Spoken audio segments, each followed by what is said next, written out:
तो कल हम लोग चर्चा कर रहे थे राग भक्ति के बारे में। राग भक्ति की परिभाषा देखा हमने। फिर इसमें जो राग भक्ति करने वाले जो रोल मॉडल है वो है रागात्मिका, और उसको जो फॉलो करने वाले हैं तो वो है रागानुगा। उसके बारे में हम लोगों ने चर्चा की है।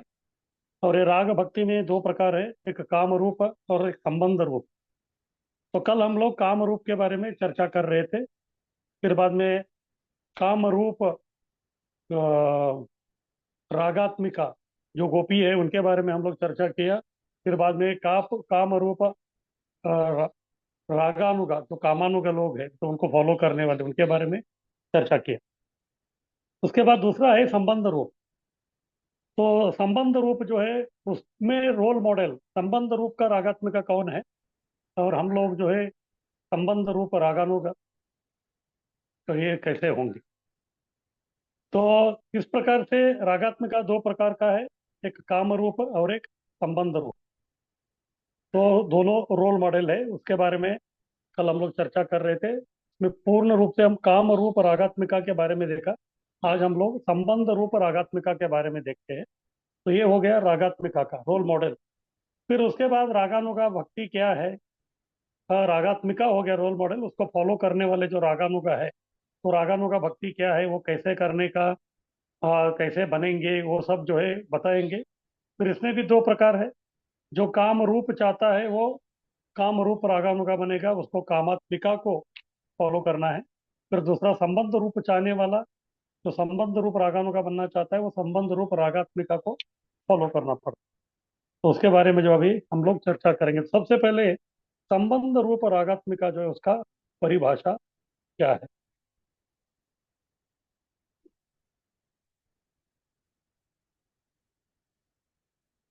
तो ये है अध्याय 16 रागानुगा भक्ति क्रमशः आगे बढ़ रहा है। दो अध्याय है ये। पिछला एक अध्याय हमने देखा, अभी आज और एक अध्याय है। संबंध रूपा भक्ति।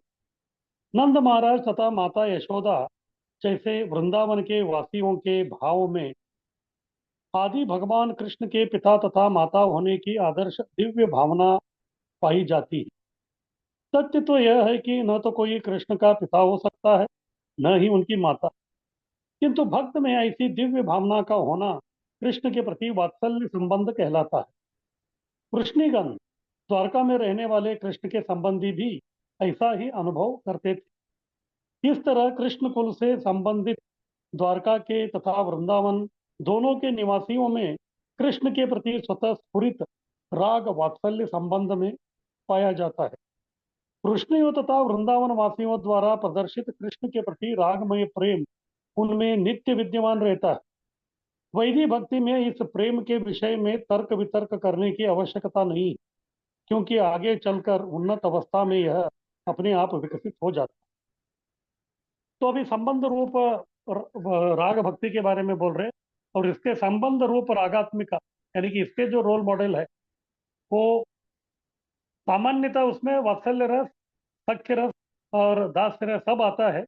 लेकिन इधर प्रमुख रूप से जो है वात्सल्य रस के बारे में बता रहे हैं।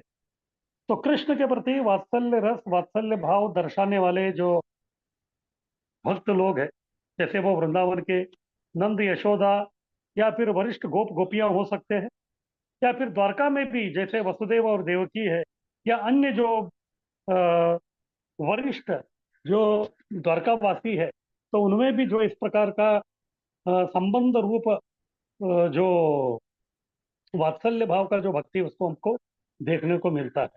तो इस प्रकार से संबंध रूप रागात्मिका तो वो लोग हैं जो लोग कृष्ण के प्रति वात्सल्य भाव में जो है, वो वात्सल्य भाव उनमें से पहले से ही वो नित्य सिद्ध है, वो लोग रोल मॉडल है उसका।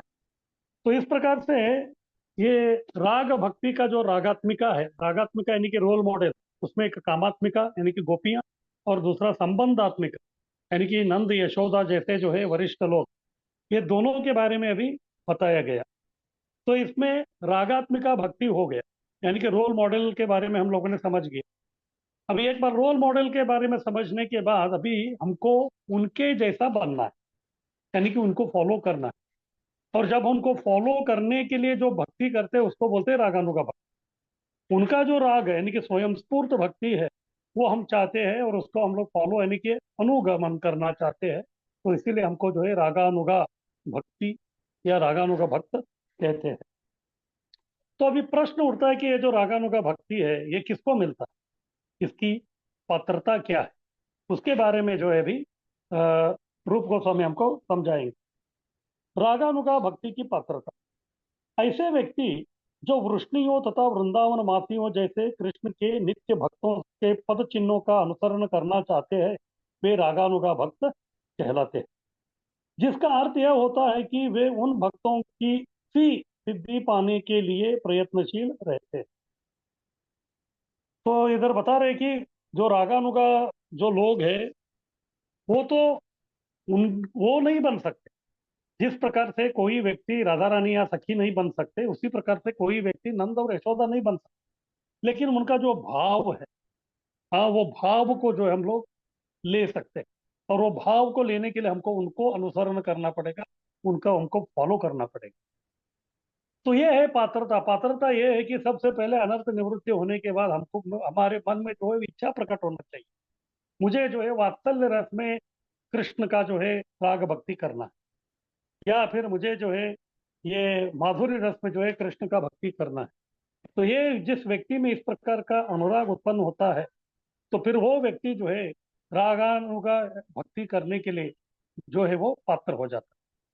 तो अभी ये व्यक्ति जो है कब बनेगा, इसकी इच्छा तो है, वो भी जो है नंद यशोदा जैसा वात्सल्य रस प्राप्त करे, या फिर गोपियां राधा रानी सखियों जैसा जो है माधुर्य रस को वो प्राप्त करे। लेकिन इस प्रकार से जो है वो कभी बनेगा वो व्यक्ति, तो उसके लिए जब वो रागात्मिका का अनुगमन करेंगे। जैसे इस दुनिया में भी हम देखते हैं, अगर किसी को जो है अच्छा संगीतकार बनना है, तो उसको जो बहुत ही श्रेष्ठ संगीतकार है उसको फॉलो करना पड़ेगा।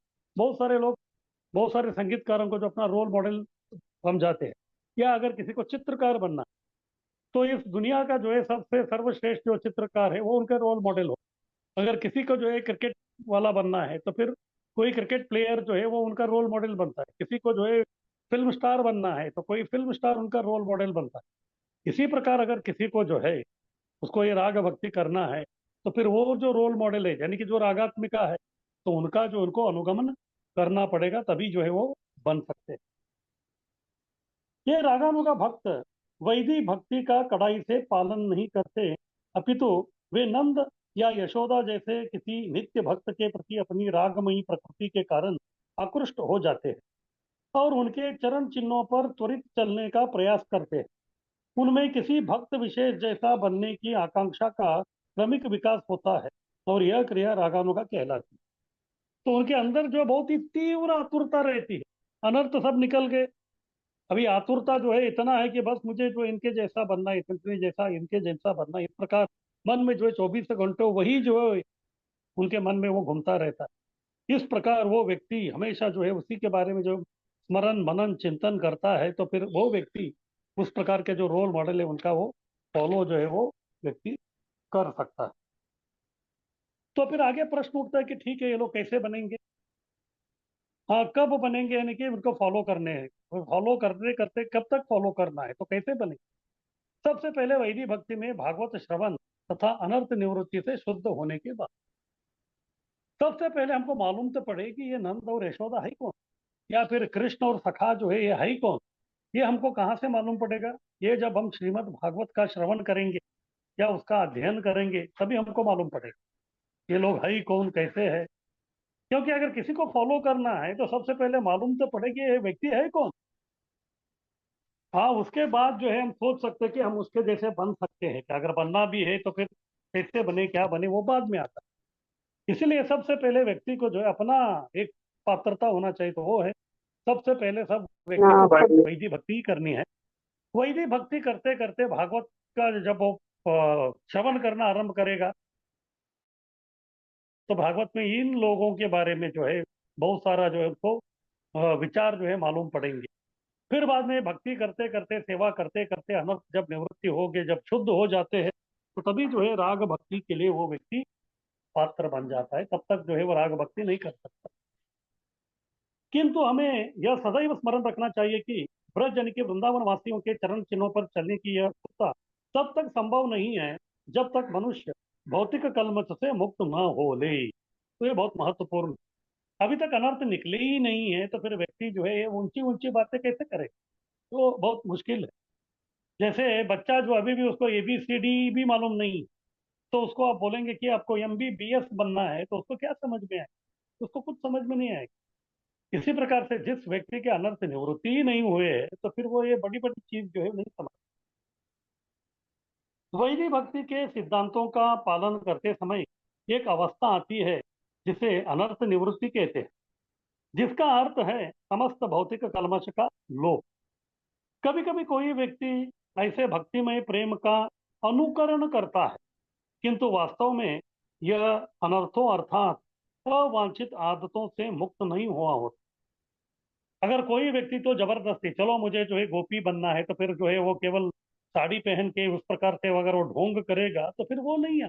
अंदर से वो भाव आना चाहिए, बाहर से नहीं। केवल साड़ी पहन के कोई व्यक्ति जो पुरुष भी है जो वो स्त्री या फिर वो गोपी नहीं बन सकता। कुछ लोग ऐसे करते हैं, ये सही प्रकार नहीं है। अंदर से जो उसका अनर्थ सब पूरा निवृत्त होना चाहिए, तब जाके जो है वो भाव उसके हृदय में जो है वो प्रकट हो सकता है, अन्यथा बहुत मुश्किल है। कभी कभी कोई व्यक्ति ऐसे भक्तिमय प्रेम का अनुकरण करता है, किंतु वास्तव में वह अनर्थों अर्थात अवांछित आदतों से मुक्त नहीं हुआ होता। ऐसा देखा गया है कि तथाकथित भक्त अपने को नंद, यशोदा या गोपियों का अनुयायी तो घोषित करता है, किंतु साथ ही संसारी यौन वृत्ति के प्रति उसका कुत्सित आकर्षण प्रकट होता रहता है। दिव्य प्रेम का ऐसा प्राकट्य मात्र नकल होता है जो निरर्थक है। जब कोई गोपियों के प्रेममय सिद्धांतों की और सचमुच त्वरित आकृष्ट होता है, तो उसके चरित्र में संसारी कलमश का लेश भी ढूंढने को नहीं मिलता। एक सही, क्या बोलते हैं उसको, एक विधि है ये सब प्राप्त करने की। और ये सही विधि में सबसे पहले अनर्थ निवृत्त होना बहुत जरूरी है। अनर्थ को रख के ही जो है ये व्यक्ति इस प्रकार का वो कोशिश करेगा तो फिर जो है वो कभी हो नहीं। अगर हमको जो है दूध गर्म करना है या दूध रखना है तो बर्तन जो है पूरा साफ होना बहुत जरूरी है। बर्तन में जो अगर थोड़ा भी कुछ त्रुटि है तो दूध जैसे ही डालेंगे तो फिर वो फट जाए। इसी प्रकार से जब तक हृदय में जो है जितना भी हमारा जो अनर्थ है जब तक वो नहीं जाता, तब तक जो है राग भक्ति जैसा जो दूध है उसको हम उसमें नहीं रखें। जैसे उसमें रखेंगे अगर थोड़ा भी अनर्थ है तो फिर वो फट जाएगा। तो इसीलिए सबसे पहले जो है अनर्थ निवृत्त होना बहुत जरूरी है, तब जाके जो है ये राग भक्ति का जो है हमारे जीवन में शुभारंभ हो सकता है। तो इस प्रकार से तो पात्रता क्या है? सबसे पहले आपका इच्छा होना चाहिए राग भक्ति की। और कभी बनेंगे? वो इच्छा पूर्ति करने के लिए सबसे पहले आपको जो है निश्चय करना है कि आपको किस प्रकार का रागात्मिका रोल मॉडल का अनुसरण करना है।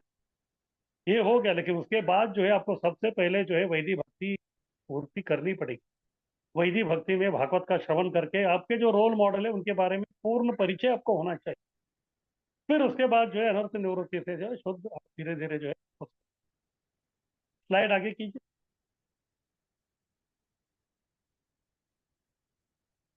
तो किसी को कुछ प्रश्न इसके ऊपर? हरे कृष्ण प्रभु जी। हाँ दंडवत बोलिए। प्रणाम। तो ये प्राकृत सहजिया और राग रागात राग भक्ति, इनमें कैसे डिफरेंस पता चलेगा? क्या यही है क्या जो? तो प्राकृत प्राकृत सहजिया जो है वो अनर्थों को रख के इस प्रकार का राग भक्ति करने का वो ढोंग करता है, वो प्राकृत सहजिया। और जो राग भक्त है सबसे पहले वो अनर्थ निवृत्त कर देता है, पूरा पूरा शुद्ध हो जाता है। उसके पास ये जो है रागात्मिका लोगों को फॉलो करके भक्ति कर। तो दोनों में जो है यही अंतर है। तो हम उन्हें कैसे पहचान सकते हैं? हम उनको नहीं पहचान सकते। हम उनको नहीं पहचान सकते, इसीलिए मैं बोल रहा हूँ इस दुनिया में जो है 90 to 95% जो लोग हैं वो राग भक्ति नहीं कर रहे। वो बहुत मुश्किल है। इसलिए हमारे लिए जो है वैदिक भक्ति ही है। अगर कोई इस प्रकार कर रहा है तो फिर हम लोग बोलते हैं कि बस आप। और दूसरी बात यह है कि जो व्यक्ति सही तरीके से जो राग भक्ति कर भी रहा है तो फिर वो बाहर की दुनिया में नहीं दिखा। अभी हम आगे जो है इसके बारे में चर्चा करेंगे। जैसे रूप गोस्वामी जो थे वो राग भक्त थे, स्वयं स्फूर्त भक्ति वो सब करते थे, लेकिन वो कभी किसी को दिखाते नहीं थे। क्योंकि ये रूप गोस्वामी जो इनका दो रूप था, एक सिद्ध रूप और एक साधक रूप। सिद्ध रूप में जो है वो रूप मंजरी, और साधक रूप में वो रूप गोस्वामी। लेकिन रूप गोस्वामी कभी अपने आप को मैं रूप मंजरी हूँ ऐसा कभी बताया नहीं। हालांकि हमारे यहाँ सब आचार्य जो है मंजरी या फिर सखी इस प्रकार से, यहाँ तक चैतन्य महाप्रभु जो साक्षात कृष्ण थे, अगर कोई उनको बोलते थे कि आप भगवान हो तो फिर वो कान बंद कर लेते। इस प्रकार अगर सही तरीके का अगर कोई राग भक्त है, वो बाहरी दुनिया को दिखाता नहीं है ये। जैसे प्रभुपाद भी थे, प्रभुपाद भी जो है कभी कभी जो है उनमें भी अष्टविकार दिखता था। एक बार वो भागवत मतलब क्लास दे रहे थे, जय राधा माधव बोल रहे थे, अचानक जो है उनका करताल रुक गया, फिर वो आके बंद किया था, एकदम साइलेंट हो गए, तो भक्तों को समझ में नहीं आया क्या हो गया। तो वो जो है पूरा राग भक्ति में यानी कि भाव विभोर हो गए थे। फिर कुछ समय के बाद जो फिर से वो एक्सटर्नल कॉन्शियसनेस में आए, फिर से अपना जो जय राधा माधव था वो कंटिन्यू किया।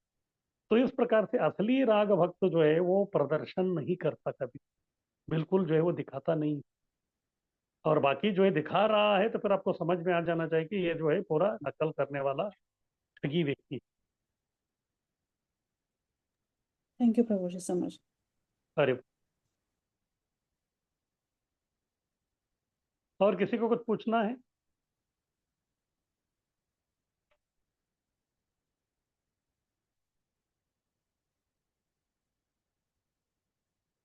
तो ठीक है, अभी हम आगे बढ़ते हैं। तो विधि क्या है? तो ठीक है, अभी जो है अनर्थ निवृत्ति सब हो गया। फिर अभी मेरी इच्छा है कि मुझे राग भक्ति प्राप्त करना है। तो राग भक्ति प्राप्त करने के लिए मुझे मेरे जो रागात्मिका जो रोल मॉडल है उनको मुझे फॉलो करना है। लेकिन मेरे रोल मॉडल रहते कहाँ हैं? वो रहते हैं वृंदावन में। तो इसलिए हमको क्या करना पड़ेगा? ब्रज में जाके हमको रहना पड़ेगा।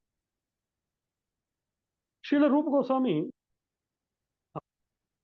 अतएव प्रारंभ में हर एक को चाहिए कि शास्त्रों तथा गुरु के आदेशों के अनुसार वैदिक भक्ति का दृढ़ता से पालन करे।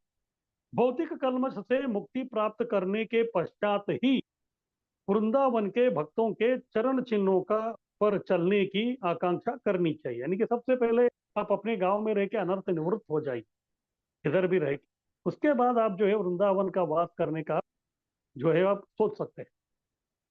श्रील रूप गोस्वामी ने कहा है, जब मनुष्य वास्तव में भौतिक कल्मश से मुक्त हो जाता है तो वह वृंदावनवासी भक्त का स्मरण उसी के समान कृष्ण से प्रेम करने के लिए सदैव कर सकता है।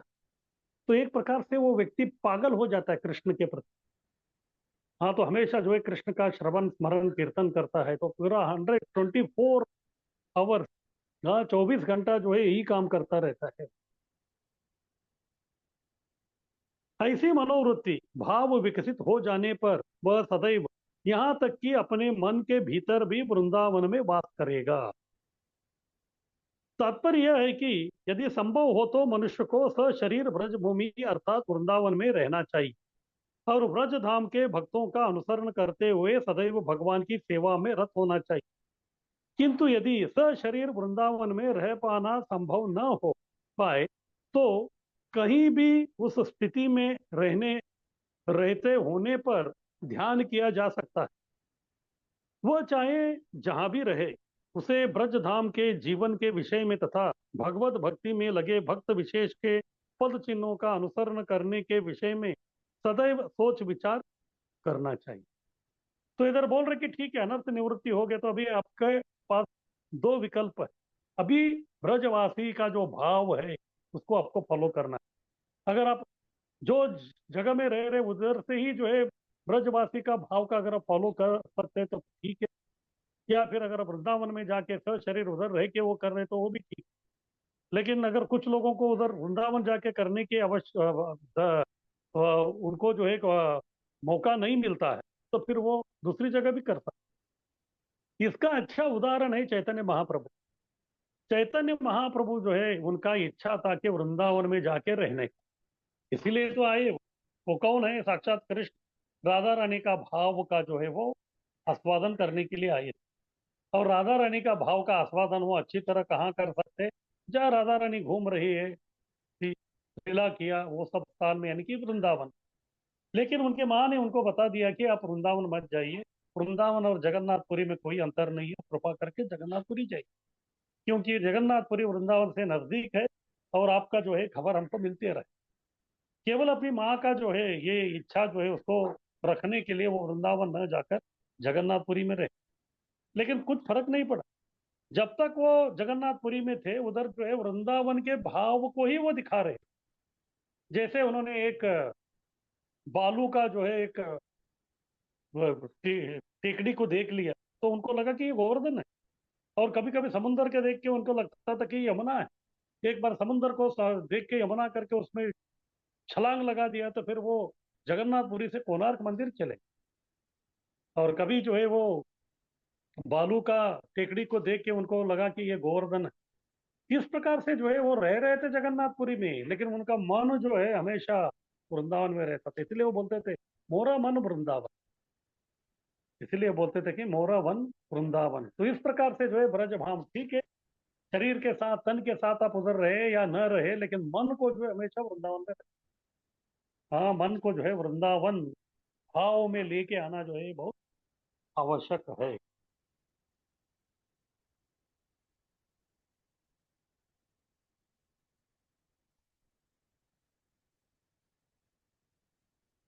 तो भक्त वास्तव में कृष्ण भावनामृत में आगे बढ़ चुका हो और भक्ति भक्ति में निरंतर तल्लीन रहता हो, उसे चाहिए कि वह सिद्धि प्राप्त कर लेने पर भी अपने को प्रकट न करे। हाँ, ये बहुत महत्वपूर्ण है। जैसे अभी माता जी का प्रश्न था, मैं बता रहा था, जैसे व्यक्ति जो है वो राग भक्ति का सिद्धावस्था में आ भी गया तो फिर दुनिया को वो दिखाने का जरूरी नहीं है, क्योंकि ये मन और हृदय की बात है। अंदर ही जो है आपको ये सब करना, बाहर की दुनिया को जो है दिखाना नहीं। तो चैतन्य महाप्रभु यही बात रूप गोस्वामी और सनातन गोस्वामी, जो नवाब हुसैन शाह के अधीन में जो है मंत्री बनकर काम कर रहे थे, उनको भी यही बताया।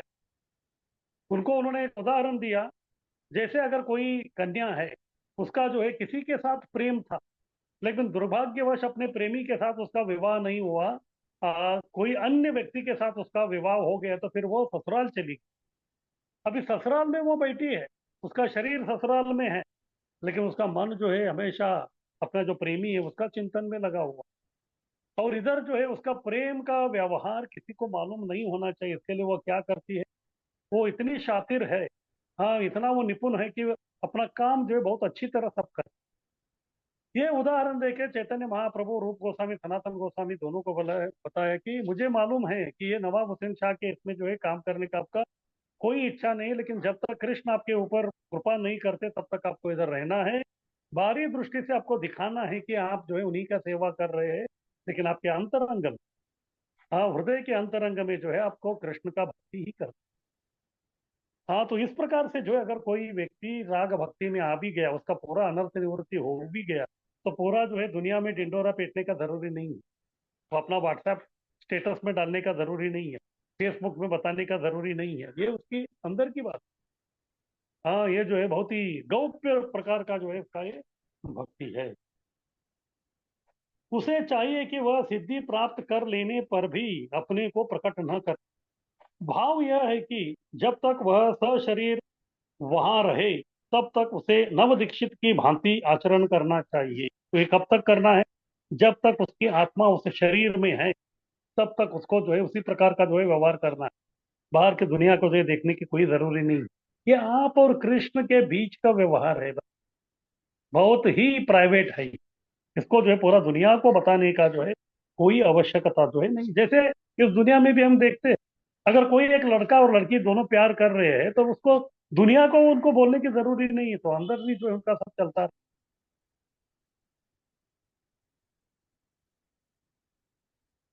यहाँ तक कि शुद्ध भक्त तक को भी वैदिक भक्ति के क्रियाकलाप करने चाहिए। तो बोल रहे कि यदि आप राग भक्ति कर रहे हैं, लेकिन फिर भी जो है आपको बाहरी दृष्टि से सबको दिखाना चाहिए कि आप अभी भी वैदिक भक्ति आप कर ही रहे हैं। जैसे चैतन्य महाप्रभु, वो तो अंदर से जो है पूरा महाभाव प्रेम की अवस्था में आए थे, लेकिन फिर भी जो है हरि नाम लेते थे, सब कुछ जो करना है सेवा करना, तो सब कुछ जो है वो कर ही रहे। किंतु जब उसे भगवान के साथ अपने वास्तविक संबंध की अनुभूति हो जाए तो वह भगवान के किसी भक्त विशेष के मार्गदर्शन में वैदिक सेवा करते हुए अपने भीतर भगवान का चिंतन कर सकता है और उस भक्त विशेष का अनुसरण करते हुए दिव्य भावों को विकसित कर सकता है। तो इधर बता रहे कि जब आप राग भक्ति कर रहे हैं या किसी जो भक्त विशेष जो रागात्मिका है उसका जो है आप फॉलो कर रहे हैं, तभी भी जो है बाहर की दुनिया के लिए आपको जो है ये वैदिक भक्ति का जो है आपको ये सब जो सेवाएं हैं वो करते रहना पड़ेगा जब तक आपका आत्मा इस शरीर में। जैसे रूप गोस्वामी, तो रूप गोस्वामी जो है वो तो क्या बोलते हैं, वो अलग ही दिव्य स्थिति वाले थे, लेकिन फिर भी जो है वो सब अपना जो है सेवा साधना बहुत अच्छी तरह कर। यहाँ तक सनातन गोस्वामी, वो भी मंजरी है, लेकिन वो भी जो है हर दिन जब तक थे तब तक जो है अपना गोवर्धन का परिक्रमा लगाते थे। रघुनाथ दास गोस्वामी सभी वैष्णवों को वो नमस्कार करते। इस प्रकार से वैदिक साधना भक्ति के जो भी क्रियाकलाप है राग भक्ति मिलने के बाद भी जो है हमारे आचार्य उसको फॉलो कर रहे थे, क्योंकि इसको जो राग भक्ति को जो दुनिया को दिखाने का जो है कोई आवश्यकता वो नहीं है। भक्त विशेष के मार्गदर्शन में वैदिक सेवा करते हुए अपने भीतर भगवान का चिंतन कर सकता है और उस भक्त विशेष का अनुसरण करते हुए दिव्य भावों को विकसित कर सकता है। इस संदर्भ में हमें तथाकथित सिद्ध प्रणाली से सतर्क रहना चाहिए। तथाकथित सिद्ध प्रणाली यानी कि जिसका अनर्थ निवृत्ति अभी हुआ नहीं, अनर्थों को रखते हुए ही वो बोल रहा है कि मैं अभी गोपी बन गया, या फिर मैं अभी नंद महाराज बन गया, या फिर मैं यशोदा बन गया, मैं जो है अभी बस ये अलग अलग जो है ब्रजवासियों का नाम बोल के जो है मैं ये बन गया वो बन गया, ये बोलना जो है ये गलत है। सिद्ध प्रणाली यानी कि हर एक व्यक्ति का जो है एक अपना एक सिद्ध रूप रहता है, लेकिन वो क्या है हमको मालूम नहीं है, उसके पीछे हमको नहीं लगना है। हमको अभी सबसे पहले जो है अपने को आपको झाड़ू मारना है, अनर्थ निवृत्त करना है। जब वो स्टेज आएगा तभी मालूम पड़ेगा वो सब क्या है। तो इसी सिद्ध प्रणाली के बारे में एक भक्त ने प्रभुपाद जी से पूछा, तभी प्रभुपाद जी ने बोला बस इसके बारे में आप चिंता मत करो, अभी बस झाड़ू मारते रहो आप। हाँ, तो प्रभुपाद जी ने बोल दिया वर्क नाउ समाधि लेटर, वर्क नाउ समाधि लेटर, सबसे पहले जो सेवा करते रहो, फिर बाद में जो है वो स्टेज जब आएगा कृष्ण जो है अपने आप आपको बता देंगे कि आप कौन है, तो उसके पीछे हमको नहीं लगना। सिद्ध प्रणाली उन लोगों द्वारा अपनाई जाती है जो विशेष अधिकारी नहीं है और जिन्होंने भक्ति का अपना ही मार्ग बना रखा है। तो वो लोग जो है नॉर्मल जो प्रक्रिया उसको फॉलो नहीं करते, वो अपना ही जो है कुछ अलग जो है कुछ बना लेते हैं। जैसे आसाम के घाटी में जो है एक संप्रदाय था, अप संप्रदाय, उसका नाम है सौरम्य संप्रदाय। ये सौरम्य संप्रदाय का आरंभ करने वाला व्यक्ति है वो है रूप कविराज। ये रूप कविराज जो है एक बार जैसे श्रीनिवास आचार्य थे, श्रीनिवास आचार्य की एक लड़की थी हेमलता ठाकुरानी, वो हेमलता ठाकुरानी का ये डिसाइपल यानी कि ये शिष्य था। लेकिन इसके मन में जो इस प्रकार है सिद्ध प्रणाली बोले तो नॉर्मल लाइन छोड़ के उसको ऐसा लग रहा था कि मैं जो है मेरे गुरु से बढ़कर हूँ। और एक दिन जो है भागवत चल रहा था, एक्चुअली देखा जाए तभी जो है ये हेमलता ठाकुरानी वो बहुत ही भाव भक्ति के स्टेज में वो थी। और जब वो भागवत श्रवण कर रही थी तभी जो है अचानक जो है वो भाव विभोर हो, लेकिन इसको लगा कि ये मेरा भागवत श्रवण जो है बराबर नहीं कर रहे थे, फिर उनको उन्होंने आलोचना किया, यानी कि एक प्रकार का वैष्णव अपराध किया उन्होंने अपने गुरु के प्रति। वैष्णव अपराध करने के कारण उसके अंदर जो इस प्रकार के जो है इच्छाएं प्रकट हो गई, यानी कि बस मुझे जो है बस सखी बनना है, ये बनना है, वो बनना है। फिर बाद में वैष्णव समाज से जो है उसको निष्कासित किया गया, तो फिर वो आसाम चला गया। फिर आसाम की कोई एक घाटी में उन्होंने अपना ही जो है एक संप्रदाय आरंभ किया, उसको बोलते हैं सौरम्य संप्रदाय। तो ये सौरम्य संप्रदाय वाले इस प्रकार के सिद्ध प्रणाली वाले अप संप्रदाय, वो लोग बोलते हैं कि एकादशी और बाद में तुलसी का सेवा ये सब जो है करने की कोई आवश्यकता नहीं। वो बोलते हैं कि हमारे रोल मॉडल है राधा रानी, राधा रानी और सखी जो है वो कभी एकादशी किया, इसका जो है किधर जिक्र नहीं है, तो फिर हम क्यों करें, क्योंकि हमको उनको फॉलो करना है। इस प्रकार से जब तक व्यक्ति वैदिक साधना भक्ति में पूरा परिपक्व नहीं होता, अनर्थ निवृत्त 100% नहीं होता, तब तक जो है अगर वो कुछ करने के लिए जाएगा तो इसी प्रकार जो है अलग अलग घोटाले में जो है वो पड़ जाएगा। तो इसीलिए जो इधर बोल रहे कि हमको प्रॉपर जो योग्य जो मार्ग है उसी में हमको जाना चाहिए। वे यह कल्पना करते हैं कि अपने को भगवान का पार्षद सोचने मात्र से वे उनके पार्षद बन गए। उनको लगता है कि बस मैं अभी सखी बन गई, मैं मंजरी बन गई, मैं राधा रानी की बहुत ही विशेष अ, मित्र बन गई। इस प्रकार के केवल वो विचार करते हैं। विचार करने से होता नहीं।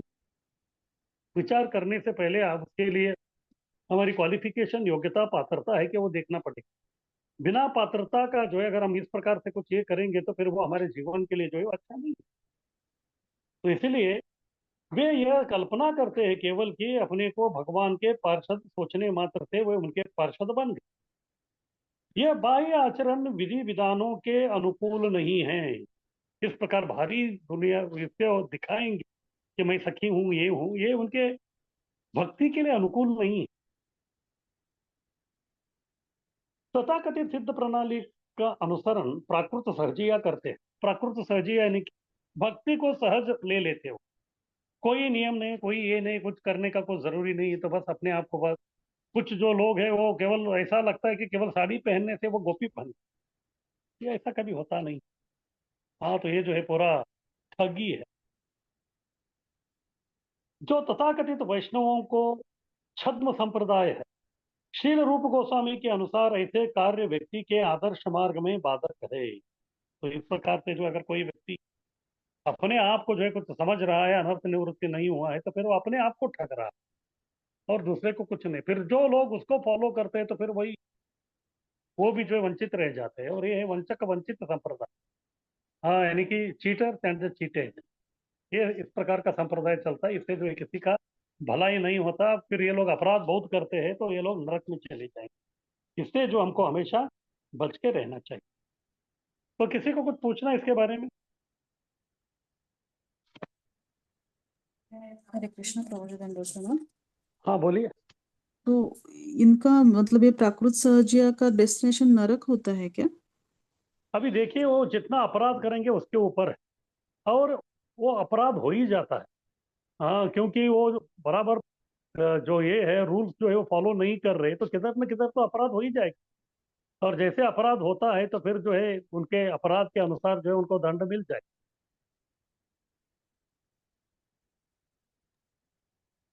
ठीक है प्रभु जी। सॉरी। और किसी को कुछ कहना है?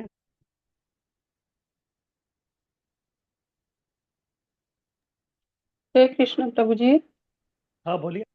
प्रभु जी, कहीं कहीं हम लोग जो देखते हैं टीवी में या इसमें कि गोपी के जैसे बन के नाच रहे हैं, या गोपियों के जैसे ही जेंट्स भी, तो उन्हें ही प्राकृतिक सहजिया बोला जा सकता है प्रभु जी? आज वो सब प्राकृत सहजिया ही है, तो पूरा ठगी लोग है, तो उनको जो है हमको फॉलो नहीं करना है। जी प्रभु जी। जैसे कभी कभी रास नृत्य, मयूर नृत्य, अलग अलग ये सब चलता रहता है, तो फिर या फिर ये लोग जो है डांडिया खेलते हैं, रासलीला करते हैं, तो प्रभुपाद जी बोलते थे रासलीला नहीं है, रैस्कल लीला है। जी जी प्रभु जी, जी वैसे ही देखते हैं कहीं कहीं। हरे कृष्ण प्रभू जी. हाँ, हरि बोल। हा प्रभूजी, खूप वेळा जे सहजिया भक्त असतात ना प्रभूजी, तर ते राधा राणीची भक्ती करतात, तर ते बरेच वेळेला काय म्हणतात की तुम्ही जी आहे भगवान श्रीकृष्णांची सेवा करता, तर तुम्ही दास्य भावामध्ये किती दिवस असंच बसणार, तर तुम्ही तुमच्या सख्य भावामध्ये तुम्ही भक्ती केली पाहिजे. तर हे प्रभूजी आपण नेहमी दास्य भावातच खरं तर केलं पाहिजे ना? हाँ, तो आप जो बोल रहे हो वो सही है, हमको जो है हमेशा दास्य भाव में ही ये करना है। और ये लोग बोल रहे हैं कि माधुर्य भाव में उनको आना है, लेकिन माधुर्य भाव में जो राधा रानी और सखी है वो भी क्या करती है, वो भी अपने आप को जो है कृष्ण के दास के रूप में ही सेवा करती है। तो उनको बोलिए कि आप जो है अपने आप को जो माधुर्य बोल रहे हैं, उस माधुर्य में भी जो आपको दासवत आपको सेवा करना है।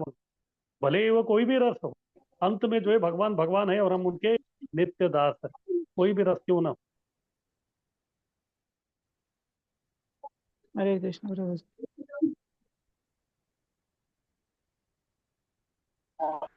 हरे कृष्णा प्रभु जी। हाँ, हरि बोल। प्रभु जी, इसको इस्कॉन में भी तो कई भक्त हैं जो भरत नृत्यम करते हैं, मतलब डांस करते हैं स्टेज पे, और एक गोपी के जैसा वो भी अपना भाव ऐसा प्रदर्शित करते हैं। तो वो वो किस प्रकार से प्रभु जी?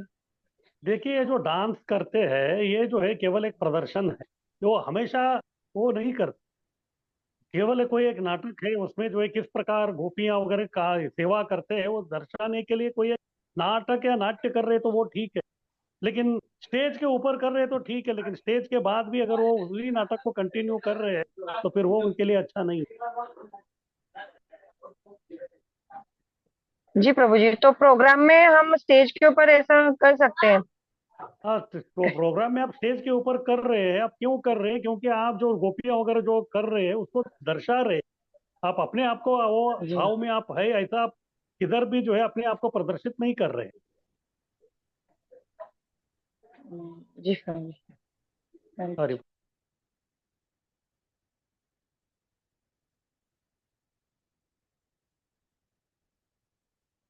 तो ठीक है, आगे बढ़ते हैं हम लोग। तो ठीक है, तो फिर ये सब नहीं करना है तो फिर करने योग्य काम क्या है? इस प्रकार ये राग भक्ति के लिए वो उसके बारे में अभी तो पॉजिटिव क्या करना है उसके बारे में रूप गोस्वामी बता रहे हैं। श्रील रूप गोस्वामी कहते हैं कि विद्वान आचार्यों ने संस्तुति की है कि हम कृष्ण के लिए रागानुगा प्रेम विकसित कर लेने के बाद भी विधि विधानों का पालन करते रहे। विधि विधानों के अनुसार 9 प्रकार के कार्यकलाप है जिनका वर्णन पहले किया जा चुका है।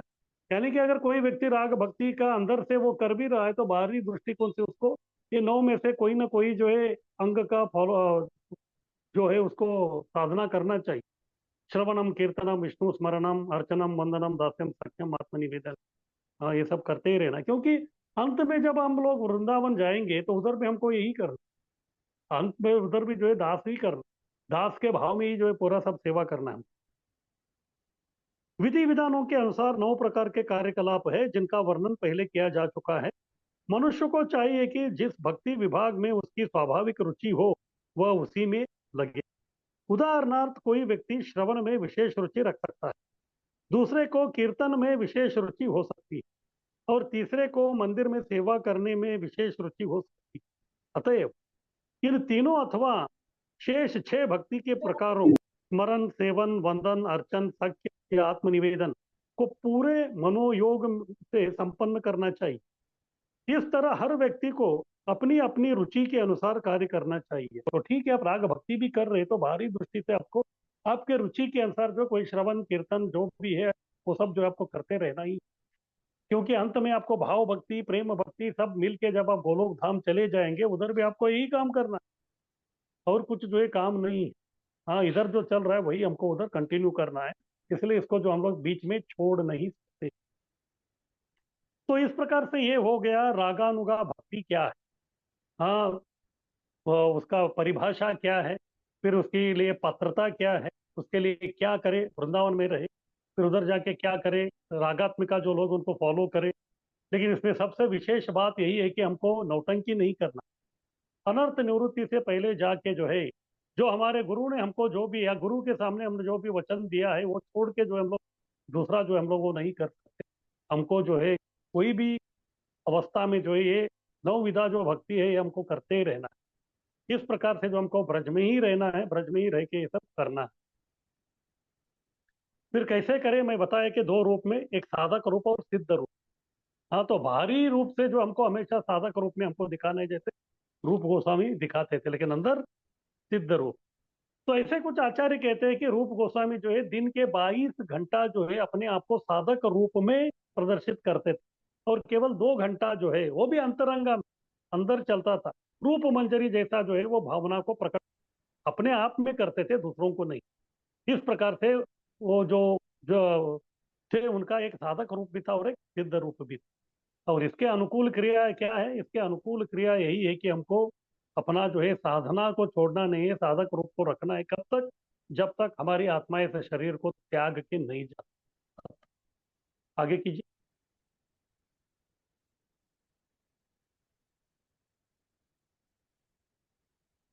तो ये हो गया रागानुगा भक्ति, इसके बारे में पूरा डिटेल में हम ये कर दिया।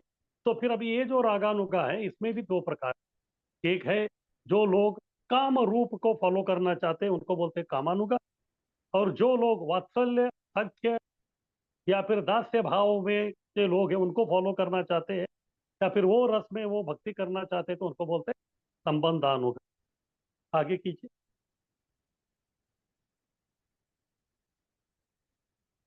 सबसे पहला है कामानुगा। हाँ, अगर किसी को जो है माधुर्य रस में कृष्ण भक्ति को जो है प्राप्त करना है राग भक्ति के मार्ग में, तो फिर उनको जो है ये माधुर्य रस का यानी कि जो काम रूप राग भक्ति का जो रोल मॉडल है कामात्मिका, उनको जो उनको फॉलो करना है। लेकिन ये जो कामात्मिका यानी कि काम रूप रागात्मिका ये जो लोग हैं, इनमें भी जो अलग अलग श्रेणी है। तो उसमें जो है मुख्य रूप से दो प्रकार है। एक को बोलते हैं संभोग इच्छामय, इसको बोलते हैं नायिका का भाव, और दूसरा है तदभाव इच्छामय यानी कि मंजरी भाव।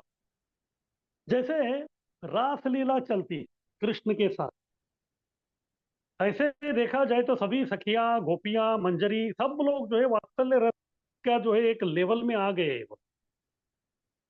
लेकिन वो जो लोग हैं उधर, कुछ सखी और कुछ जो मंजरी है या गोपियां हैं, उन कुछ गोपियों में जो है दो प्रकार का विचार आता है। कुछ गोपियों को लगता है कि हमको जो है डायरेक्ट कृष्ण के साथ जो है रासलीला में नृत्य करना है। हाँ, डायरेक्ट उसको बोलते हैं संभोग इच्छा में। संभोग यानी कि दोनों जो है साथ में आना। और इसमें इसको बोलते हैं नायिका भाव, यानी कि वो अपने आप को जो है नायिका, नायिका यानी कि हीरोइन बोलते हैं ना, उस प्रकार वो समझते हैं। और कुछ लोग जो है वो बोलते हैं कि नहीं, हम जो है रासलीला तो जो है केवल देखेंगे, हम डायरेक्ट जो है कृष्ण के साथ जो है हम लोग नृत्य नहीं करेंगे, लेकिन हम लोग जो है आप लोग जो नृत्य कर रहे हैं या कृष्ण जो है उनको हम लोग मदद करते रहेंगे, उनका सेवा करते रहेंगे, केवल देख के वो खुश हो जाते हैं। तो ये है तद्भाव इच्छा में यानी कि मंजरी भाव। इस प्रकार से एक सखी भाव है और एक मंजरी भाव। तो ये जो रासलीला है, इसी को चैतन्य महाप्रभु की कृपा से हम लोग जो है कीर्तन में देखते हैं। ये जो रास नृत्य होता है वो फिर हम लोग हरिनाम संकीर्तन में जो नृत्य करते हैं उसमें कोई अंतर नहीं है, दोनों एक ही है। उधर जो रासलीला में जो होता है उसका एक झलक जो है चैतन्य महाप्रभु की कृपा से हम लोग संकीर्तन जब नृत्य करते हैं तो वो होता है। हम भी देखते हैं जब हमारे मंदिरों में जो है प्रवचन खत्म हो जाता है तो उसके बाद जो है कीर्तन होता है, डांसिंग कीर्तन। तो तभी जो है कीर्तन जोर से चलता है, फिर बाद में नृत्य करते रहते हैं। कभी कभी जो है लोग जो है एक दूसरे का हाथ पकड़ के गोल गोल गोल गोल घूमते रहते हैं, उसके अंदर जो है कुछ लोग और डांस करते रहते हैं। लेकिन कुछ लोग जो है वो इसमें शामिल नहीं होते, वो साइड में ही रहते, कुछ लोग कुर्सी में बैठ जाते। तो जो लोग डांस कर रहे हैं तो वो सब जो है संभोग इच्छामयी वाले हैं यानी कि नायिका भाव। और दूसरा जो केवल देख रहे हैं लेकिन वो भी हरिनाम ले रहे, सब कुछ कर रहे, लेकिन डायरेक्ट डांस नहीं कर रहे, तो फिर वो लोग मंजरी भाव वाले। इस प्रकार से ये जो कामानुगा है तो इसमें भी जो है दो प्रकार है, एक है नायिका भाव और एक मंजरी भाव। लेकिन कुछ भी हो, ये नायिका भाव हो या मंजरी भाव हो, ये इतने आसानी से मिलने वाला नहीं, बहुत ही ऊंचा है ये। जब तक हमारा अनर्थ निवृत्ति नहीं होता हम लोग इसके बारे में सोच भी नहीं। मंजरी बनना या सखी बनना, हाँ, तो उनको फॉलो करना जो है वो अनर्थ निवृत्ति के बाद होगा। लेकिन अगर किसी को जो है माधुर्य रस में भी वैरायटी चाहिए तो फिर ये दो प्रकार का विविधता है। आप जो है डायरेक्ट चलो मैं नायिका भाव जैसा जो है, अगर आपको जो है ये माधुर्य रस का को चखना है तो फिर आपको क्या करना पड़ेगा, ये नायिका भाव वाले जो गोपियां हैं उनको आपको फॉलो करना। अगर आपको संभोग इच्छामयी माधुर्य रस चाहिए, यानी कि आपको पहले से फिक्स करना पड़ेगा जिसको आपको फॉलो करना है। फिर आपको लगता है कि नहीं मुझे जो है डायरेक्ट जो है कृष्ण के साथ ये सब ये करने का जो है कोई इच्छा नहीं, तो फिर तभी क्या करना पड़ेगा, तभी जो है आपको मंजरी भाव, जो मंजरी वाले जो है उनको जो आपको फॉलो करना।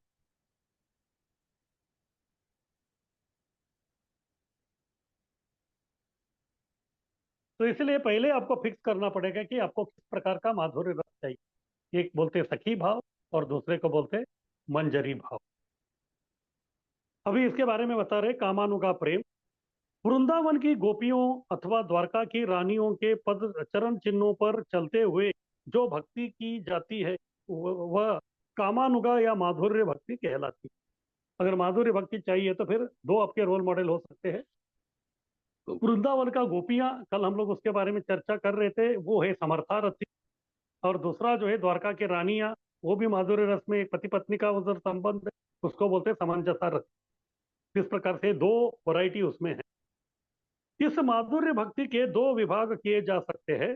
पहला अप्रत्यक्ष माधुर्य प्रेम और दूसरा प्रत्यक्ष माधुर्य प्रेम। यानी कि पहला जो है वो संभोग इच्छा में डायरेक्ट प्रत्यक्ष जो है वो, उसके बाद दूसरा केवल जो है अप्रत्यक्ष, यानी कि केवल उनका इच्छा प्रकट करना, उस प्रकार माधुर्य रस का इच्छा प्रकट करना। इस प्रकार प्रत्यक्ष और एक अप्रत्यक्ष, इन दोनों ही विभागों में उस विशेष गोपी का अनुसरण करना होता है जो गोलोक वृंदावन में ऐसी सेवा में संलग्न है। अगर आपको जो है केवल माधुर्य रस का इच्छा चाहिए तो फिर जो मंजरियां, तो उनको आपको फॉलो करना। और अगर आपको नहीं, डायरेक्ट जो मुझे जो है कृष्ण के साथ जो है वो नृत्य करना है, तो फिर उस प्रकार नृत्य करने वाले जो है वो आपके रोल मॉडल बने। यानी कि पहले आपको फिक्स करना है कि आपको सखी बनना है या फिर मंजरी बनना है। लेकिन ऐसा नहीं है कि मंजरी कभी सखी नहीं बन सकती, बन सकती है, क्योंकि उनके पास वो ताकत है, लेकिन उनकी इच्छा नहीं है वो सब करने की। जैसे हमारे मंदिरों में जो है, अभी इस्कॉन मंदिर में जो है इतना नियम कड़क नहीं है अर्च विग्रह का। अगर कोई ऑर्थोडॉक्स यानी कि संप्रदायबद्ध अगर कोई क्या बोलते हैं मंदिर है, तो उधर जो है अर्च विग्रह से संबंधित जो भी सेवा करते हैं वो सब लोग जो है ब्राह्मण दीक्षित होना ही है। बिना ब्राह्मण दीक्षित जो है वो अर्च विग्रह का कोई भी सेवा जो है वो लोग नहीं करते। लेकिन अपने यहाँ वो सब दिखता नहीं। लेकिन अभी समझिए कि कोई इस्कॉन सेंटर है, उधर भी जो है बहुत ही कड़क नियम। बोले तो जो भी ब्राह्मण दीक्षित है वही जो है अर्च विग्रह का सेवक। अभी जैसे आप देखेंगे हमारे मंदिरों में, इस्कॉन मंदिर में जो अर्च विग्रह का सेवा होता है, तो एक अल्टर के अंदर होता है, एक पुजारी अंदर जाता है, वो भगवान का श्रृंगार करता है या फिर भोग लगाता है, आरती करता है, वो अंदर रहे। यानी कि डायरेक्ट वो भगवान को जाके भगवान का सेवा करता है, भगवान को स्पर्श करता है, वो सब करता है। और दूसरे जो है बाहर रहते, फिर वो जो है जो भी आता है जो है प्लेट बनाते हैं, बर्तन धोते हैं, ये सब वो करते हैं इधर। तो इस प्रकार से अंदर वाला जो है सेवा कर रहा है वो संभोग इच्छा में ही वाला है, ना ही कि डायरेक्ट भगवान का संपर्क में। और बाकी बाहर जो सेवा कर रहे हैं तो वो लोग जो है केवल मदद कर रहे हैं, तो उस प्रकार का भाव, यानी कि चलो हम भी भगवान का सेवक है, सेवा कर रहे हैं, इस प्रकार मंजरी भाव में। अभी ये जो बाहर वाला है, हाँ, जो बर्तन धो रहा है वो सब जो है, क्या वो अंदर जाके जो है ये सेवा नहीं कर सकता? कर सकता है, वो क्षमता भी है उसके पास, उसका भी ब्राह्मण दीक्षा हुआ है, लेकिन वो ऐसा नहीं करेगा। क्यों नहीं करेगा? क्योंकि अथॉरिटी, अधिकारी ने उनको बताया नहीं कि आपको उस प्रकार करो। अधिकारी जो बोले वही वो सेवा कर। तो इस प्रकार से जो है ये दो रहता है, एक नाई का भाव और एक मंजरी भाव। तो मंजरी वाला जो है वो भी सखी बन सकता है, लेकिन उनको करना नहीं है। जो वो सेवा उनको दिया गया उसी से जो है वो लोग संतुष्ट हैं। अंत में जो है अपना संतुष्टि भक्त नहीं देख, उसका मुख्य उद्देश्य है कृष्ण को संतुष्ट करने। किस प्रकार से हम लोग कृष्ण को संतुष्ट कर सकते हैं। दूसरा उदाहरण हम देख सकते हैं, मान लीजिए कोई एक ड्रामा कंपनी है, नाटक कंपनी, वो जो है रामायण का ड्रामा कर रहे हैं। कई वर्षों से उनका रामायण का ड्रामा चल रहा है और वो अलग अलग गांवों में जाके कर। और उसमें कैसा है, वो जो डायरेक्टर एक रहता है वो फिक्स है, फिर बाद में जो भी रोल करने वाला है, राम का रोल करने वाला, रावण का रोल करने वाला, वो ऑलमोस्ट सब फिक्स रहे। फिर उसी प्रकार से उनका ड्रामा चल। और एक दिन रावण का किरदार करने वाला जो व्यक्ति है वो सोच रहा है कि हर दिन मैं ही क्यों मरूं। वो डायरेक्टर को जाके बोलता है कि नहीं नहीं, मुझे जो है आज राम बनना है। तो डायरेक्टर सुनेंगे क्या? वो नहीं सुनेंगे। अगर वो ऐसा करेगा भी, फिर वो रामायण नहीं, वो रावणायण हो जाए। तो इसीलिए हमको भी हमारा जो डायरेक्टर है, यानी कि जो गुरु है या आचार्य है, जो भी है, उन्होंने हमको जो सेवा नियुक्त करके दिया है, उसी उसी को करते हुए हमको क्या करना है, कृष्ण को संतुष्ट करने का कोशिश करना है। कृष्ण को संतुष्ट करना, अनुकूल न कृष्णानुशीलनम भक्ति उत्तम। तो यही जो है हमारा मुख्य उद्देश्य होना चाहिए। इन दोनों ही विभागों में उस विशेष गोपी का अनुसरण करना होता है जो गोलोक वृंदावन में ऐसी सेवा में संलग्न है। अगर आपको डायरेक्ट कृष्ण के साथ ये करना है तो फिर डायरेक्ट सेवा करने वालों के आपको फॉलो करना है। और कुछ लोग जो अप्रत्यक्ष इनडायरेक्ट वाले हैं, उस प्रकार का आपको भाव चाहिए तो फिर वो करना। जैसे इस्कॉन में भी हम देखते हैं, लोग जो है आते हैं, साधना तो हमारा सेम है सब कुछ, लेकिन जब सेवा की बात आता है तो फिर लोगों का जो अपना अपना रुचि के अनुसार होता है। अगर किसी को जो है कीर्तन में रस है तो फिर वो जो है कोई प्रवचन देने वाला व्यक्ति के साथ उसका ज्यादा उठना बैठना नहीं रहता, या फिर अच्छा कुकिंग करने वाला जो कुक है उसके साथ उसका उठना बैठना नहीं रहता। वो किसको फॉलो करता है? जो अच्छा कीर्तन करने वाला है उसी को फॉलो करता है। तो इधर भी जो उसी प्रकार से आपको जो है फिक्स करना है कि आपको क्या चाहिए, फिर वो करने वाला जो व्यक्ति है उसको आपको फॉलो करना है। भगवान से माधुर्य प्रेम में प्रत्यक्ष संलग्न रहने को केली कहा जाता है। केली का अर्थ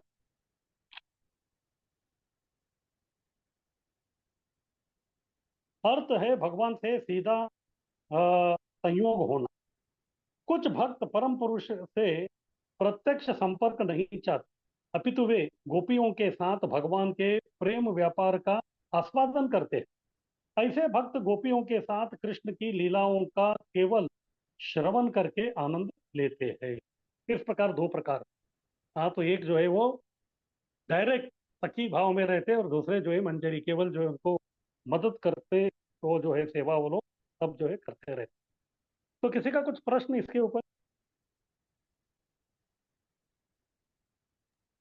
हरे कृष्ण प्रभूजी. हाँ, हरी बोल. प्रभूजी, सखी भाव आणि मंजिरी भाव यातलं थोडं काही सांगाल का प्रभूजी? हाँ, तो सखी बोले तो जो डायरेक्ट जो है कृष्ण के साथ जो है नृत्य करते हैं, डांस करते हैं, उनको सखी कहते हैं। और जो डांस नहीं करते, केवल उनको मदद करते हैं, उनको बोलते हैं मंजरी। मंजरी यानी कि सखियों का वो सेवा करना चाहते हैं। जैसे ललिता सखी है, हाँ, फिर बाद में रूप मंजरी है।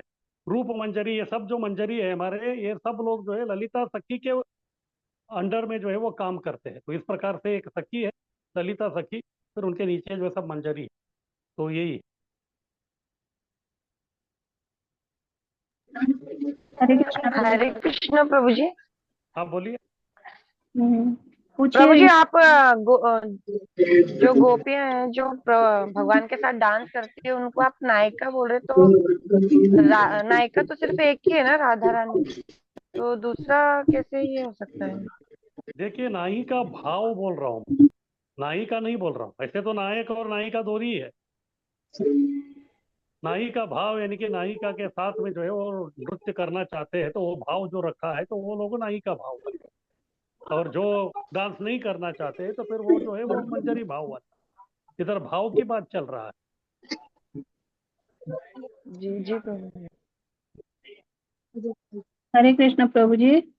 आप बोलिए। प्रभु जी, यही नायिका भाव और मंजरी भाव, मतलब यही प्रत्यक्ष माधुर्य प्रेम और दूसरा अप्रत्यक्ष माधुर्य प्रेम, यही हाँ, है बस प्रभु जी? वही है, यही है बस। प्रत्यक्ष यानी कि नायिका, अप्रत्यक्ष यानी कि वो मंजरी वाला। मंजरी जी प्रभु जी, जी धन्यवाद। हाँ।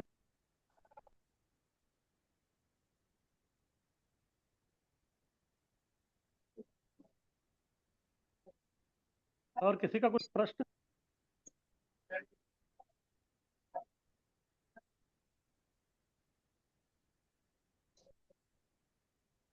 तो ठीक है, प्रश्न नहीं तो आगे बढ़ते हैं। तो ठीक है, अभी आप लोगों ने फिक्स कर लिया आपको जो नाई का भाव चाहिए, क्या मंजरी भाव चाहिए, फिर उसको जो है आप फॉलो करना आरंभ कर दिया। फिर ये जो हमारा जो भाव है, ये भाव का वर्धन कैसे होता है, ये कैसे बढ़ता है, इसके बारे में जो अभी रूप गोस्वामी हमको समझा रहे हैं।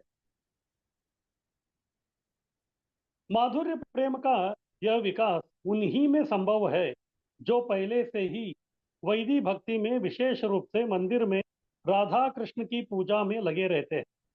ऐसे भक्त धीरे धीरे अर्च विग्रह के प्रति रागानुग प्रेम विकसित कर लेते हैं, और गोपियों के साथ भगवान के प्रेम विनिमय का श्रवण करके इन लीलाओं के प्रति धीरे धीरे आकृष्ट होते हैं। जब वह रागानुगा आकर्षण अत्यधिक विकसित हो जाता है तो उसी के अनुसार भक्त को उपरयुक्त विभागों में रखा जाता है। ये बहुत महत्वपूर्ण है। अगर किसी को इस प्रकार का जो है माधुर्य रस का आस्वादन उसको करना है, यानी कि उसको काम रूप का जो है अनुगमन करना है, तो उसको वैदिक भक्ति में तो बहुत सारे चीज हमको करना है। लेकिन जो लोग दो विशेष प्रकार के काम करते हैं, वही लोग जो है इस माधुर्य रस का आस्वादन करने के तक पहुंच सकते हैं। तो वैदिक भक्ति जब आप कर रहे हैं तभी जो है आपको अर्च विग्रह का सेवा में, आपको राधा कृष्ण का अर्च विग्रह का सेवा करना चाहिए। ये ऊंचा है, लेकिन तभी जो है आपको जो है माधुर्य रस के बारे में मालूम पड़ता। उसके बाद भागवत में भी जो है, जो भी कृष्ण और सखियों का या गोपियों का जो उनका जो या गोपी गीत है, इस प्रकार के जो चीजें हैं, उसको आचार्यों से जो है अच्छी तरह आपको समझ में आना चाहिए। उनका भाव क्या है, वो क्या करते हैं, वो सुन के फिर बाद में राधा कृष्ण का सेवा, अर्च विग्रह का सेवा कर करके इस प्रकार करते करते करते जब अनर्थ निवृत्ति हो जाता है, तो फिर तभी जो है उसमें जो है माधुर्य रस के प्रति उसका आकर्षण बहुत स्वाभाविक होता है। तो इसलिए रूप गोस्वामी हमको बोल रहे हैं कि इस प्रकार का ये जो माधुर्य रस है वो कैसे प्रकट होता है, कैसे बढ़ता है। जो व्यक्ति वैदिक साधना भक्ति में ये राधा कृष्ण का अर्च विग्रह का सेवा करता है और भागवत में इनका जो है श्रवण करता है आचार्यों के माध्यम से, उसको उनके बारे में संपूर्ण परिचय हो जाता है, फिर उनको मालूम है कि क्या करना है, तो फिर वो व्यक्ति जो है जब इस प्रकार का ये करने के लिए जाता है तो जो उसको कोई आपत्ति नहीं रहे। तो इस प्रकार से जो है व्यक्ति वैदिक भक्ति में ही जो है वो अपना जो है सब तैयारी वो कर लेता है। जैसे कभी कभी होता है कि अगर किसी को जो है एमबीबीएस का सीट चाहिए, तो फिर उसके लिए जो उसको बायोलॉजी अच्छी तरह से उसको करना पड़ता है। बायोलॉजी जो अच्छी तरह से करता है तो फिर उसको जो है एमबीबीएस आसानी से वो उसका पार हो जाता है। अगर किसी को इंजीनियर बनना है तो फिर उसका जो मैथमेटिक्स बहुत अच्छा होना चाहिए। मैथमेटिक्स किसका जो बहुत अच्छा हो जाता है तो फिर वो क्या हो जाता है, वो इंजीनियर बनने के लिए लायक होता है। इसी प्रकार से अगर किसी को वात्सल्य रस का ये चाहिए तो फिर वैदिक के इसमें जो है वो राधा कृष्ण का अर्च वगैरह का सेवा और उन्हीं के बारे में भागवत में उनको श्रवण करना जो है वो जरूरी है। माधुर्य प्रेम का यह विकास उन्हीं में संभव है जो पहले से ही वैदिक भक्ति में विशेष रूप से मंदिर में राधा कृष्ण की पूजा में लगे रहते हैं। ऐसे भक्त धीरे धीरे अर्च विग्रह के प्रति रागानुगा प्रेम विकसित कर लेते हैं और गोपियों के साथ भगवान के प्रेम विनिमय का श्रवण करके इन लीलाओं के प्रति धीरे धीरे आकृष्ट होते हैं। जब यह रागानुगा आकर्षण अत्यधिक विकसित हो जाता है तो उसी के अनुसार भक्त को उपरविक्त विभागों में रखा जाता है। फिर बाद में जो है माधुर्य रस का उनका सब हो गया, फिर उसके बाद उसको लगता है कि मुझे क्या बनना है, मुझे सखी का फॉलो करना है या फिर मंजरी का फॉलो करना है, वो बाद में जो उसका वो आता है। तो अभी प्रश्न उठता है कि ठीक है, अभी जो है गोपियां जो है वो स्त्री रूप में है और कृष्ण वो पुरुष रूप में है, और पुरुष और स्त्री के बीच में जो है आकर्षण जो है वो स्वाभाविक है। पुरुष और स्त्री के बीच में वो आकर्षण स्वाभाविक है, तो इसलिए उनके बीच में जो है माधुर्य रस का आदान प्रदान जो है वो हो सकता है। तो प्रश्न ये उठता है कि अभी ये जो आत्मा है, आत्मा जो है वो ना पुरुष है ना स्त्री है। आत्मा जो है वो ना पुरुष है ना स्त्री है। अगर कोई आत्मा अभी पुरुष रूप में है तो क्या वो भी जो है कृष्ण जो पुरुष रूप में है, हमेशा वो पूर्ण पुरुषोत्तम है, तो उनके साथ माधुर्य रस का जो है वो आदान प्रदान करने की इच्छा रख सकता है? क्या पुरुष भी जो है इस प्रकार का माधुर्य रस को पा सकता है? उसके बारे में जो अभी रूप गोस्वामी बता रहे हैं और उसका वो एक उदाहरण बता रहे, वो है दंडकारण्य के ऋषि। कृष्ण के प्रति माधुर्य प्रेम का यह विकार केवल स्त्रियों में ही नहीं होता। भौतिक शरीर को आध्यात्मिक प्रेम व्यवहार से कुछ भी लेना देना नहीं रहता। स्त्री चाहे तो कृष्ण की मित्र यानी कि सखी बनने का भाव विकसित कर सकती है और इसी तरह पुरुष भी चाहे तो वृंदावन की गोपी बनने का भाव विकसित कर सकता है। एक पुरुष भक्त किस प्रकार एक गोपी बनने की इच्छा कर सकता है, इसका वर्णन पद्म पुराण में इस प्रकार मिलता है। प्राचीन काल में दंडकारण्य में अनेक ऋषि रहते थे। दंडकारण्य उस जंगल का नाम है जहां अपने पिता द्वारा देश निकाला दिए जाने पर भगवान रामचंद्र ने 14 वर्ष तक निवास किया। उस समय वहां अनेक बड़े चढ़े ऋषि थे जो भगवान रामचंद्र की रूप माधुरी से मुग्ध हो गए थे और उनका आलिंगन करने के लिए वे स्त्री बनना चाहते थे। बाद में यही ऋषि गोलोक वृंदावन में प्रकट हुए जहां भगवान कृष्ण ने अवतार लिया। वे गोपियों अर्थात कृष्ण की सखियों के रूप में उत्पन्न हुए। इस प्रकार उन्हें आध्यात्मिक जीवन की सिद्धि प्राप्त हो गई। रूप गोस्वामी ने और एक किताब लिखा है, उसका नाम है उज्जवल नीलम। उसमें वो कहते हैं कि दो प्रकार के भक्त होते हैं, एक है सिद्ध भक्त और दूसरा एक स्वयं सिद्ध और दूसरा जो है साधना सिद्ध।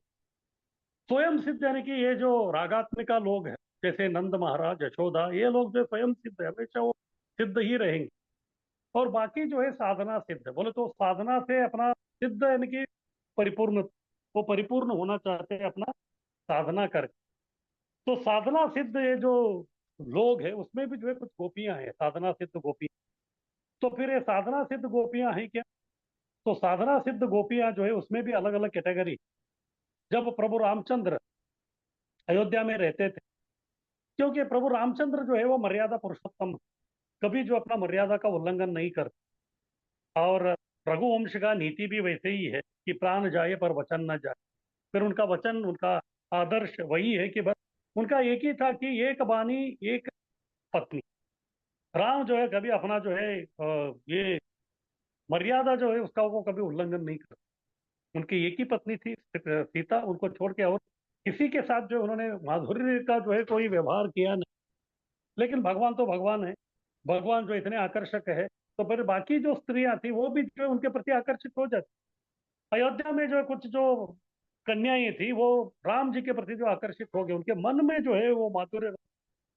लेकिन तभी जो है रामचंद्र जी उनका इच्छा पूर्ति नहीं कर सकते।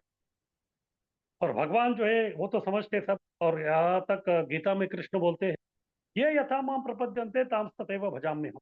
यानी कि जिस प्रकार का भाव लेके आप भगवान के पास जाते हैं, भगवान उसी प्रकार का भाव से आपके साथ आदान प्रदान करते हैं। तो इसीलिए वो माधुर्य रस तो तभी उस जन्म में उनका नहीं हुआ, लेकिन कृष्ण को मालूम था कि इनका ये एक इच्छा है, ये पूर्ति नहीं हुआ, तो इसीलिए जो जब कृष्ण बन के आए तो तभी उनका वो इच्छा पूर्ति किया। तो ये अयोध्या में रहने वाले माधुर्य रस के आकांक्षा करने वाले ये जो कन्याएं थे, वो अगले जन्म में जो है वो वृंदावन में उन्होंने जन्म ले लिया। तो उनके उनको बोलते हैं अयोध्या वासिनी गोपी, क्योंकि ये लोग अयोध्या के इससे आ गए। ऐसे है ही वो गोपी, लेकिन अलग अलग नाम देते। जैसे मान लीजिए, जैसे हमारा राधा गोपीनाथ मंदिर का जो है वार्षिक कार्तिक यात्रा होता है, तो उसमें जो है कई भक्त लोग उधर आते हैं, हजारों के हिसाब से जो भक्त लोग आते हैं। तो भक्त लोग तो सब वैष्णवी, लेकिन फिर भी जो है हम बोलते हैं कि हाँ ये जो है ये परभनी के भक्त है, हम बोलते हैं कि हाँ ये पेन के भक्त है, हाँ ये बम्बई के भक्त।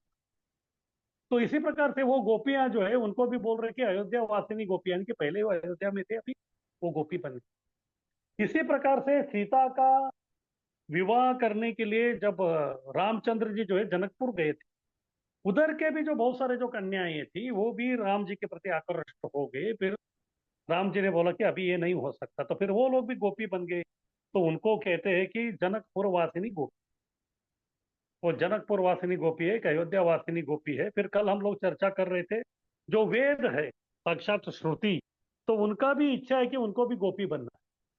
फिर वो लोग भी जो है वो बन गए, क्या बन गए? वो भी गोपी बन गए। उनको बोलते हैं श्रुति चारिणी गोपी, उनको बोलते हैं श्रुति चारिणी गोपी। उसी प्रकार से ये दंडकारण्य के जो मुनि अभी जो पुरुष रूप में थे, वो भी रामचंद्र जी का रूप माधुर्य से वो आकर्षित हो गए। तो भगवान ने उनको बोल दिया कि अगले जन्म में होगा, तो फिर वो लोग भी गोपी बन के, उनको बोलते हैं मुनि चारिणी गोपी। ये सब जो लोग हैं इनको साधना सिद्ध गोपियां बोलते हैं। अलग अलग जगह से ये लोग आए हैं, अभी अपना साधना उनको करना है। तो जैसे इनका जन्म होता है कहाँ? गोलोक वृंदावन में। तो इनका निगरानी करती है वृंदा देवी। वृंदा देवी जो है एक क्या बोलते हैं, एक बागबान, यानी कि बगीचा का रखवाला जो रहता है, माली, उस प्रकार से। तो माली क्या करता है? माली जो है अपना बगीचा जो है उसका अच्छी तरह देखरेख करता है। फिर बाद में वो देखता रहता है कि मान लीजिए उधर जो है बहुत सारे आम के वृक्ष, तो वो क्या करता है, हर दिन देखता रहता है, उसका सिंचन करता है, सब करता है, लेकिन जो अच्छी तरह पका हुआ है फल, उसी को तोड़ के जो अपने मालिक को अर्पण करता है, मालिक को देता है। अगर जो आम अभी तक पका नहीं है तो उसको ऐसे ही रखने देता है। इसी प्रकार से जब ये लोग गोपियों के रूप में प्रकट हो गए उधर, तो तभी जो है सबसे पहले कृष्ण ने जो है एक दिन बांसुरी बजाई। इसको बोलते हैं पूर्व राग। राग यानी कि आसक्ति, इसको पूर्व राग बोलते हैं क्योंकि अभी तक आसक्ति का जो है वो प्रदर्शन नहीं हुआ है, रास लीला। इसको पूर्व राग बोलते हैं। तो जैसे जो है गोपियों ने सुन लिया, कुछ गोपियों में जो है वो पूर्व राग से जो है इतना वो माधुर्य रस जो है इतना बढ़ गया, तो फिर वो लोग जो है अपने घर बार को भी छोड़ के, अपने वरिष्ठों का जो भी विचार था वो सब जो है, पतियों को, सबको, बच्चों को सब छोड़ के जो जाने के लिए तैयार हो, पूरा अपने आप को जो है कृष्ण को निछावर करने के लिए रेडी थे। तो वृंद देवी ने देखा कि ये लोग जो अभी पूरा पके हुए हैं और ये सही है, इनको मैं अभी कृष्ण को अर्पण कर, उनको उन्होंने अर्पण की। लेकिन कुछ लोग डर के जो है उधर ही रह गए, वो अभी तक वो परिपक्व नहीं हुए थे, तो वृंद देवी उनको उधर ही रख दी। फिर बाद में जब वो उधर थे तो जा नहीं पाए, तो विरह भाव बढ़ने लगा। वो विरह का अग्नि में जो है वो अ, विरह का अग्नि जो है उनमें जो है वर्धन होके होके होके उनका जितना भी जो भौतिक आसक्ति या कुछ भी था वो सब जो है वो निकल गया। फिर बाद में एक दिन जो है वो भी जो है तैयार हो गए, तो तभी जो वरुण देवी उनको उधर जाने के लिए भेज। तो इस प्रकार से जो है ये अलग अलग प्रकार के जो साधना सिद्ध गोपियां हैं, तो वो लोग भी जो है धीरे धीरे जो इस प्रकार माधुर्य रस का वो वर्धन कर सकते हैं। तो इधर विशेष रूप से जो है मुनिचारिणी गोपी के बारे में बता रहे हैं, क्योंकि विषय ये था कि क्या पुरुष भी जो है माधुर्य रस का आस्वादन कर सकता है। तो उत्तर यही है कि आत्मा के दृष्टिकोण से जो है कोई न स्त्री है न पुरुष है, एक दृष्टि से सब लोग स्त्री ही है, पुरुष एक ही है, वो है कृष्ण। तो इसलिए वो लोग भी जो है उस प्रकार का माधुर्य रस का भाव को ले सकते हैं। इसी कथा को जो अभी विस्तार से जो है अभी प्रभुपाद जी हमको समझा रहे हैं। दंडकारण्य के ऋषियों की कथा इस प्रकार बतलाई जाती है। जब भगवान रामचंद्र दंडकारण्य में निवास कर रहे थे, तो भक्ति में तल्लीन रहने वाले ऋषि मुनि उनके सौंदर्य से आकृष्ट हो गए और उन्होंने तत्काल वृंदावन की गोपियों का चिंतन किया, जो कृष्ण के साथ माधुर्य प्रेम का भोग कर रही। यह स्पष्ट है कि दंडकारण्य के ऋषियों को गोपियां जैसे माधुर्य प्रेम की इच्छा हुई, यद्यपि उन्हें भली भांति ज्ञात था कि कृष्ण तथा रामचंद्र दोनों ही भगवान। वे जानते थे कि आदर्श राजा होने के कारण रामचंद्र एक से अधिक पत्नी नहीं रख सकते, जबकि कृष्ण पूर्ण भगवान होने के कारण वृंदावन में उन सबों की इच्छा पूरी कर सकते। तो यही अंतर है एक अवतार और अवतारी में। अवतारी कौन है? कृष्ण है, वो मूल स्रोत है, उनसे अवतार आते हैं। रामचंद्र जी जो है वो अवतार है, वो मर्यादा है, लेकिन कृष्ण जो है पूर्ण पुरुषोत्तम है। उनको जो है कोई नियम उनके ऊपर लागू नहीं होता, वो एकदम स्वराट है। जैसे रामचंद्र जी के जीवन में भी हम देखते हैं, जब पहला जो है अगर उनको किसी को संहार करना था तो वो भी स्त्री थी, ताड़क। विश्वामित्र जो है दशरथ के पास आके राम और लक्ष्मण को लेके गए थे, क्योंकि वो एक यज्ञ करना चाहते थे, उसका रखवाली के लिए जो है इनके आवश्यकता थी। क्योंकि उनको मालूम था कि इधर ताड़का और उनके पुत्र मारीच और सुबाहु आके जो आक्रमण करने वाले। रामचंद्र और लक्ष्मण को बोल दिया उन्होंने कि ये लोग आते हैं तो उनके ऊपर आक्रमण की। अभी सबसे पहले कौन प्रकट हो गए? वो ताटका। तो राम जी जो है सोच रहे थे, अरे ये जो स्त्री है, स्त्री को मैं कैसे मारूंगा, क्योंकि वो मर्यादा पुरुषोत्तम थे, आगे की पीछे जो हिचकिचा रहे, क्या करने का कर। उतने में जो है दिन निकल गया था और संध्या आ रही थी, और संध्या आ गई तो राक्षसों का बल जो है वो बहुत ज्यादा बढ़ जाता। तो विश्वामित्र जी ने देखा कि क्या हो रहा है, तो राम जी को बोल रहे कि अरे बाण चलाओ, उसको मार दो, नहीं तो अभी संध्या आएगा तो उनका शक्ति बढ़ जाएगा, तो हम कुछ नहीं कर सकते। लेकिन रामचंद्र जी आगे पीछे सोच। बाद में विश्वामित्र जी ने सोचा अगर ये नहीं कर रहा है तो मुझे ही करना है, क्योंकि विश्वामित्र जी पहले क्षत्रिय थे, अयोध्या के राजा थे वो भी। तो जैसे वो उठ खड़े होने के लिए तैयार हो गए, तभी रामचंद्र जी को लगा कि नहीं, अभी मुझे मारना चाहिए। तब 10 बार सोचने के बाद उन्होंने मार दिया, क्योंकि वो मर्यादा पुरुषोत्तम थे, फिर ताड़का का वध हो। इसी प्रकार से जब कृष्ण थे, तो कृष्ण लीला में भी सबसे पहले जो है उन्होंने संहार किया, वो भी स्त्री, वो थे पूतना। लेकिन कृष्ण जो है वो एकदम फ्री स्टाइल वाले हैं, WWE। उन्होंने जो किसी को सोचते नहीं, बस एक मार दो टुकड़ा बस। हाँ, तो पूरा फ्री स्टाइल में उनका सब चलता है। तो पूतना को भी जो है वो मारने के लिए आगे पीछे नहीं ये किया, हालांकि वो मातृवत भी आए थे, लेकिन जब वो मारने के लिए आई तो फिर उनको जो है खत्म कर दिया। इस प्रकार से जो है राम और कृष्ण वो दोनों एक ही भगवान है, लेकिन कृष्ण का जो वेटेज है वो अलग है, क्योंकि वो मूल पूर्ण पुरुषोत्तम भगवान है। ये भी जो है ये लोग जानते थे, कौन? मुनि और ऋषि दंडकारण्य। वे जानते थे कि आदर्श राजा होने के कारण रामचंद्र एक से अधिक पत्नी नहीं रख सकते, जबकि कृष्ण पूर्ण भगवान होने के कारण वृंदावन में उन सबों की इच्छा पूरी कर सकते। इन ऋषियों मुनियों ने यह भी निष्कर्ष निकाला कि कृष्ण का रूप भगवान रामचंद्र के रूप की अपेक्षा अधिक आकर्षक है। अतएव उन्होंने प्रार्थना की कि वे अगले जन्म में गोपियां बने, जिससे उन्हें कृष्ण का सानिध्य प्राप्त हो। उनको ये भी मालूम कि कृष्ण आने वाले हैं और कृष्ण जो है सर्वाकर्षक, रामचंद्र जी से भी वो जो है बहुत ही आकर्षणीय है। तो इसलिए उनका यही इच्छा हो गई। भगवान रामचंद्र मौन रहे। मौन रहे यानी कि मौनम सम्मति लक्षणम। उनका यह मौन बतलाया है कि उन्होंने ऋषियों की प्रार्थना स्वीकार कर ली।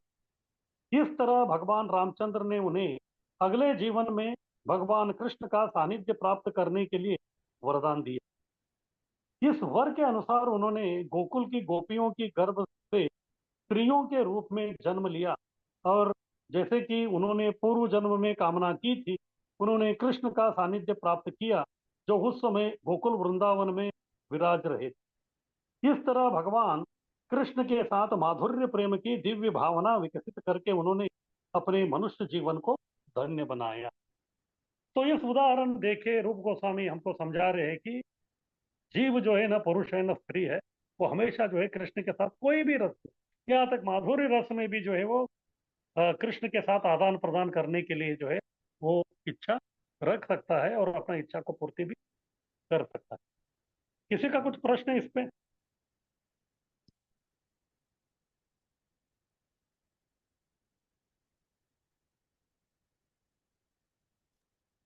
हरे कृष्ण प्रभु जी, दंडवत प्रणाम। हाँ, हरि बोल।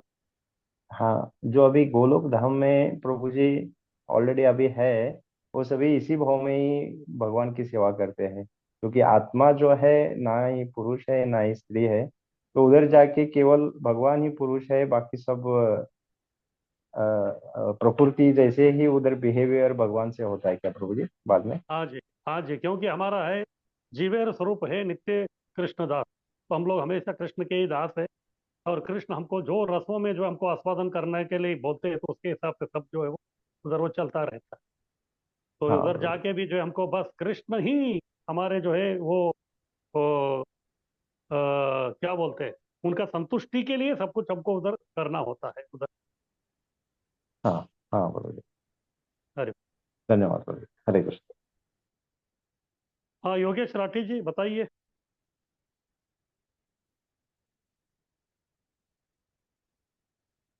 हाथ ऊपर है आपका। हरे कृष्णा प्रभु जी। हाँ बोलिए। प्रभु जी, आप जैसे बोल रहे थे भगवान का स्वांश और पूर्णांश, तो प्रभु जी कौन से उनके रूप स्वांश और पूर्णांश, और स्वांश का मतलब क्या, पूर्णांश का मतलब क्या प्रभु जी? पूर्णांश ऐसा जो है कोई शब्द नहीं है। एक है स्वांश और दूसरा है विभिन्न अंश। स्व अंश यानी कि वो भगवान जैसे ही है, यानी कि भगवान के जो अलग अलग जो अवतार है वो उसको स्व अंश, उनके अंश कहते हैं। और बाकी जो हम लोग जो जीव है उनको विभिन्न अंश बोलते हैं, उसको सेपरेटेड एनर्जी बोलते हैं। हम विभिन्न है, तो हम लोग जो है कभी ऐसे अवतार नहीं बनते। इस प्रकार एक स्वांश है और एक विभिन्न अंश है। और स्वांश जो है वो भी भगवान जितने ही पावरफुल, तो उसका उदाहरण ब्रह्म संहिता में होता है। ब्रह्म संहिता में उदाहरण देते हैं, जैसे 10 मोमबत्ती लगाया है, तो 10 मोमबत्ती जल रहे, तो फिर 10 मोमबत्तियों का जो है दिया का जो प्रकाश है वो उतना ही है। लेकिन फिर भी वो 10 में जो एक कोई तो एक ओरिजिनल मोमबत्ती है, उसने बाकी 9 को जलाया है। तो ओरिजिनल मोमबत्ती जो है वो कृष्ण है, और बाकी सब जो उनका अवतार है उसको बोलते हैं स्वयं। और बाकी जो हम लोग जीव है उनको बोलते हैं विभिन्न। जी प्रभु जी, यही हरे कृष्णा। दोनों होते हैं ना? हाँ जी। यही दोनों होते हैं प्रभु जी, मैंने। हाँ, बस यही यही दो है, बस और कुछ नहीं है। एक स्वांश है और विभिन्न। पूर्णांश करके ऐसा कुछ नहीं। जी प्रभु जी, धन्यवाद प्रभु जी। अरे हरे कृष्णा प्रभु जी। हाँ बोलिए प्रभु। हाँ प्रभु जी, और वो जो अनंत कोटि ब्रह्मांड है, वो सभी हाँ ब्रह्मांड भी सिर्फ भाव के ही अलग अलग भाव में ही भगवान आदान प्रदान करते हैं क्या बाद में? जो गोलोक वृंदावन में गोलोक जो सखिया है, गोबालक है, बाद में हर एक वैकुंठ लोक में हर एक अभी भगवान का राम का भी हम्म, अयोध्या है। तो वो भाव में ही सब कुछ चलता है ना प्रभु जी? हाँ जी, वही भाव में ही चलता है, क्योंकि अयोध्या में जो है माधुर्य रस का ज्यादा कुछ है ही नहीं, उधर दास्य भाव ही ज्यादा चलता है। माधुर्य रस अगर आपको चाहिए तो फिर वो केवल गोलोक वृंदावन ही है, इसलिए वो माधुर्य धाम। बाकी जितने भी है जैसे साकेत धाम यानी कि अयोध्या, या फिर नरसिम्हा धाम, वामन धाम, उधर जो है सब ऑलमोस्ट सब दास्य भाव में ही चलता। उधर ये भगवान है और मैं उनका दास हूँ। जो उसी उसी भाव में जो भक्ति करेगा और वैकुंठ लोक उसी उसी भाव का ही उसको प्राप्त होगा प्रभु। हाँ जी, हाँ जी। हाँ प्रभु। हरि बोल हरि बोल।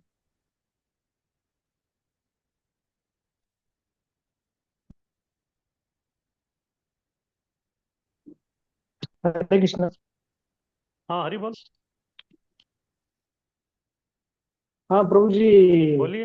हाँ, मुझे एक तरफ राधा रानी और ये सब गोपियां है, और दूसरी तरफ आपका आवाज नहीं आ रहा है।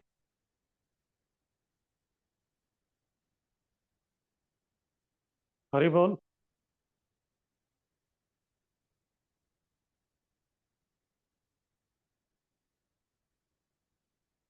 आप बोल रहे हैं, आपका नेटवर्क का कुछ तो प्रॉब्लम है।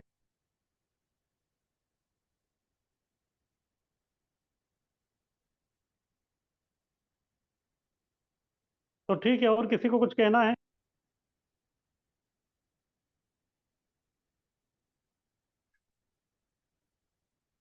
तो ठीक है, किसी को कुछ कहना नहीं तो फिर हम लोग आगे बढ़ते हैं।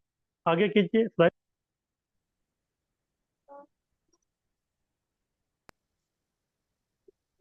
आगे कह रहे कि ये जो माधुर्य रस है उसमें भी जो है दो प्रकार है। एक है स्वकीय और एक दूसरा है परकीय। स्वकीय यानी कि पति पत्नी का संबंध, उसमें भी माधुर्य रस होता है।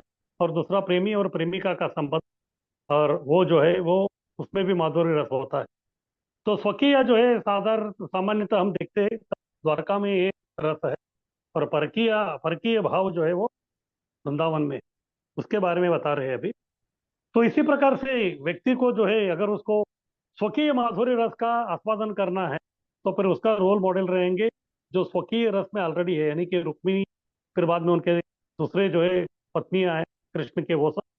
अगर किसी को जो है परकीय माधुर्य रस का आस्वादन करना है, उस रस में कृष्ण के साथ आदान प्रदान करना है, तो फिर उनको जो है उस प्रकार करने वाले यानी कि गोपी जो है उनको फॉलो करना पड़ेगा। माधुर्य प्रेम की दो श्रेणियां होती है। पति पत्नी के रूप में माधुर्य प्रेम, इसको बोलते हैं स्वकीय। तथा प्रेमी एवं प्रेमिका का माधुर्य प्रेम यानी कि परकीय।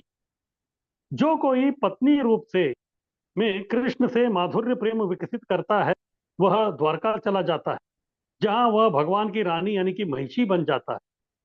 जो प्रेमी के रूप में कृष्ण से माधुर्य प्रेम विकसित करता है वह गोलोक वृंदावन जाता है, जहां वह गोपियों के संग रहता है और कृष्ण के साथ प्रेम व्यापार भुगता है। किंतु हमें सावधान होकर ध्यान देना होगा कि गोपी या महिषी के रूप में कृष्ण के लिए यह माधुर्य प्रेम स्त्रियों तक ही सीमित नहीं है। पुरुष भी ऐसे भाव विकसित कर सकते हैं, जैसा कि दंडकारण्य के ऋषियों से साक्षात प्रकट है। यदि कोई माधुर्य प्रेम की कामना करता है किंतु गोपियों के चरण चिन्हों पर नहीं चलता तो उसे भगवान का सानिध्य द्वारका में प्राप्त होता है। तो इधर बता रहे हैं कि अगर कोई व्यक्ति जो है माधुर्य रस का वो इच्छा कर रहा है, लेकिन अगर वो गोपियों का फॉलो नहीं कर रहा है तो फिर वो जो है डिफॉल्ट वो व्यक्ति द्वारका चला जाए। हाँ, क्योंकि ये जो परकीय जो माधुर्य रस है एक प्रकार का थोड़ा वो विशेष है। हाँ, इसीलिए जो है अगर किसी को जो है बस केवल जो है माधुर्य रस ही चाहिए, लेकिन वो कुछ बता नहीं रहा है कि उसको स्वकीय चाहिए क्या परकीय चाहिए, तो फिर वो जो है द्वारका में चला जाता है। तो इस प्रकार से जो है पहले हमको जो है फिक्स करना पड़ेगा कि हमको स्वकीय चाहिए या फिर परकीय चाहिए, उसके हिसाब से हमको उसको फॉलो कर। इसीलिए हम लोग इस्कॉन में देखते हैं कि सामान्यतः हम लोग जो है सभी मंदिरों में जो अर्च विग्रह है वो राधा कृष्ण का ही है सब जगह। यानी कि ये सब जो है हमारे आचार्य, ये सब लोग गोलोक वृंदावन वाले हैं और वे सब गोलोक वृंदावन में ही रहते हैं, तो उनका भी इच्छा है कि हम लोग उधर ही आए, उधर ही सेवा करें। इसीलिए जो है राधा कृष्ण का ही जो है सब जगह इस्कॉन में जो है प्रभुपाद जी ने जो है वो स्थापना किया है। अगर कोई व्यक्ति जो है रुक्मिणी का या विठल रुक्मिणी का ये सब कर रहे हैं तो फिर वो लोग जो है वो लोग गोपी भाव को वो फॉलो नहीं कर रहे, तो फिर वो लोग द्वारका में चले जाएंगे वो लोग। क्योंकि वो रुक्मिणी के इसमें वो पद चिन्हों में चलना चाहते हैं, तो फिर वो लोग द्वारका चले जाए। तो इसलिए हमको ये भी जो है पहले फिक्स करना पड़ेगा कि हमको स्वकीय चाहिए क्या परकीय चाहिए, किस प्रकार का माधुर्य रस चाहिए। उसके हिसाब से जो है हम उन लोगों को हम लोग फॉलो कर सकते हैं। तो किसी को कुछ कहना है इसके ऊपर?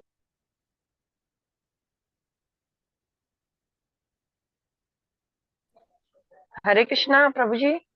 हाँ बोलिए। दंडवत प्रणाम। प्रभु जी फिर क्या द्वारिका भी एक धाम है क्या? हाँ जी, द्वारका भी धाम है, मथुरा भी धाम जैसे है, द्वारका भी गौरमंगल धाम है। धाम। ये वैकुंठ के अंदर आते हैं, और वैकुंठ के परे गोलोक धाम है। और उस गोलोक धाम में भी दो विभाग है, एक में कृष्ण लीला चलता है, दूसरे में गौर लीला चलता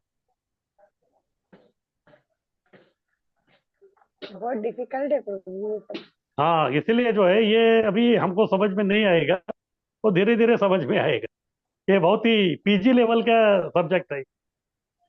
जी प्रभु। प्रभु जी लेकिन दोनों तो भगवान कृष्ण ही है, फिर अलग अलग गौर प्रभु जी और कृष्ण भगवान की लीला। अभी देखिए, किसी को स्वीट चाहिए तो स्वीट में जो है रसगुल्ला है, रसमलाई है, पेड़ा है, बर्फी है, सोन पापड़ी है। तो व्यक्ति जो है अपने रस के हिसाब से वो लेगा। कोई किसी को स्वीट खाना है तो फिर वो बोलेगा मुझे सोन पापड़ी दे दो, दूसरा बोलेगा कि मुझे पेड़ा चाहिए, तीसरा बोलेगा रसगुल्ला, चौथा बोलेगा मुझे रसमलाई चाहिए। तो कृष्ण जो है इस प्रकार नाना इससे जो है लोगों के साथ आदान प्रदान करते रहे, क्योंकि लोगों में इस मतलब प्रकार विविधता है। तो फिर लोग जो है कुछ वैकुंठ में रहेंगे, कुछ गोलोक में रहेंगे, कुछ साकेत धाम में रहेंगे, बस। भक्तों की इच्छा अनुसार प्रभु जी। हाँ जी, भक्तों की इच्छा के अनुसार। अभी हरे देखिए, रेलवे में भी जो है, अभी आप बम्बई से जो है मथुरा जा रहे हैं, तो ट्रेन तो वही है, लेकिन उसमें भी जो अलग अलग है ना, कुछ जनरल के डिब्बे है, कुछ जो है स्लीपर क्लास है, कुछ जो थर्ड एसी है, कुछ सेकंड एसी है, कुछ फर्स्ट एसी है। सब तो उधर ही जा रहे हैं, लेकिन लोगों का जो अपने अपने क्षमता के अनुसार उसका जो भी सिलेक्शन है, चयन करना है, उसके हिसाब से वो उधर वही अंत में जा किधर रहे, मथुरा ही जा रहे हैं। इसी प्रकार सब कुछ जो है कृष्ण के लिए ही हो रहा है, लेकिन कृष्ण जो है उसका बहुत अलग अलग पहलू है उनके। तो वो पहलू के अनुसार जो है वो भक्तों के साथ जो है अलग अलग आदान प्रदान करते हैं। Krishna is a multi facet personality. Hare Krishna प्रभु जी। हाँ दंड बोलिए। प्रणाम। हाँ। प्रभु जी भगवान इतने सुंदर थे, इतने आकर्षक थे, फिर उनके दुश्मन क्यों थे? यानी वो उनको आकर्षण नहीं करते थे क्या? जैसे हाँ शिशुपाल हुए। देखिए, हाँ देखिए, आपके पास जो है क्या है, मैग्नेट है। मैग्नेट में शक्ति रहता है क्या नहीं, वो जो लोहे को अपनी तरफ खींचने का, लो चुंबक हाँ। रहता है कि नहीं रहता है? रहता है रहता बराबर। हाँ, अगर उसको जो है आपने ऐसे ही रख दिया 5-6 साल तक, और उसके ऊपर जो है जंग लग गया, फिर उसको है। जो है आप लोहे के पास लेके आइए, क्या वो आकर्षित करेगा? नहीं। हाँ, या फिर मैग्नेट जो है वो ठीक है, लेकिन अभी जो लोहा है उसके ऊपर जंग लग गया, तो फिर ये जो मैग्नेट है उसको वो आकर्षित नहीं कर सकता, क्योंकि उसके ऊपर जो है जंग लग गया। इसी प्रकार ये लोगों के ऊपर जो है भगवान के प्रति जो है द्वेष का जंग लग गया है, तो फिर वो जो है कृष्ण जैसे मैग्नेट से जो है वो आकर्षित नहीं होता। तो उनको क्या करना पड़ेगा, अपना जो अनर्थ है, अपना जो भी द्वेष है, उसको निकालना पड़ेगा। जैसे वो आवरण निकल जाता है, तो फिर वो अपना जीवेर स्वरूप है कृष्णेर नित्य दास, अपना स्वरूप में आएंगे, तब जाके वो कृष्ण के प्रति वो आकर्षित होते हैं। लेकिन जब तक वो द्वेष ईर्ष्या ये सब करते रहेंगे, तब तक जो है वो शत्रुवत ही ये करेंगे, भले ही कृष्ण कितने ही सुंदर क्यों ना। हाँ प्रभु जी। हरे कृष्ण। अरे वाह। प्रभु जी लेकिन बोलते हैं, कहते हैं कि भगवान की इच्छा से ही सब होता है, तो फिर ये भी हाँ, उन्हीं की इच्छा होगी। भगवान की इच्छा से सब कुछ होता है, और भगवान की इच्छा ये है कि वो हमको स्वतंत्रता दिया है। हमको स्वतंत्रता भगवान अपनी इच्छा से दिया है, फिर उस स्वतंत्रता का सदुपयोग या दुरुपयोग करना आपके ऊपर। इसके लिए हम भगवान की स्वतंत्रता के बारे में या फिर भगवान की इच्छा के बारे में जो हम लोग दोष नहीं देते। जी प्रभु जी, हम धन्यवाद प्रभु। जी, जैसे हम लोग ऐसे ही सोचते हैं कि जैसे कि भगवान की कृपा ही है कि जो हम उनकी भक्ति कर सकते हैं, उनकी सेवा कर सकते हैं। तो भगवान हर एक के ऊपर ऐसी कृपा क्यों नहीं करते? यानी हर एक के अगर ऊपर कृपा कर दे तो कलयुग ही ना रहे, मेरे को ऐसा सतयुग में आ जाए, सब भगवान के ही हो जाए। भगवान की कृपा में कोई प्रॉब्लम नहीं है। समस्या ये है कि हम वो कृपा लेना ही नहीं चाहते। अभी आप लोगों से मैं पूछता हूँ, आज ही कृष्ण बोलेंगे कि सब बोरिया बिस्तर बांधो और गोलोक वृंदावन आ जाओ, तो कितने लोग तैयार होंगे? तो नहीं हो सकता।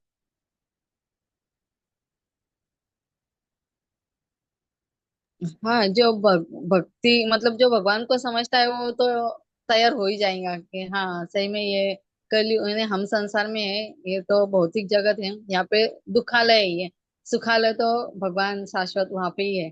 तो जो समझता है वो तो तैयार हो ही जाएगा, लेकिन जो नहीं समझता है वो तो यहीं पे रह जाएंगे। देखिए, तुकाराम महाराज को लेके आने के लिए वैकुंठ से विमान आया था। वो उधर बैठे थे, फिर वो अपनी पत्नी को बुला रहे थे, चलो मेरे साथ, आपके साथ आपको भी लेके जाता हूँ। लेकिन उन्होंने बोला, मैं आपके साथ जाऊंगा तो फिर मेरा जो है इधर घर बार कौन देखेगा? उन्होंने बोला, मुझे नहीं आना। किस प्रकार के लोग हैं? आप उनके बारे में चिंता मत कीजिए, आप अपने बारे में चिंता कीजिए।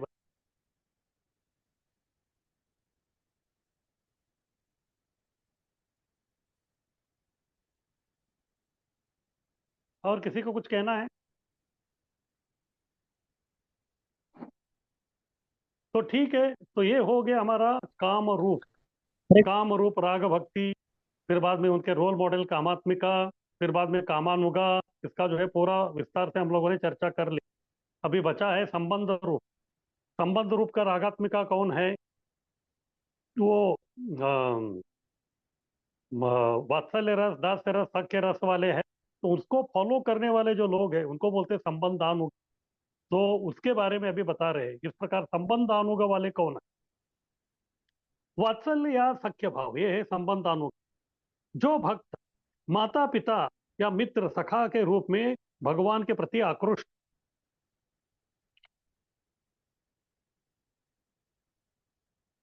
होने होते हैं, उन्हें क्रमशः नंद महाराज या सुबल के पद चिन्हों का अनुसरण करना चाहिए।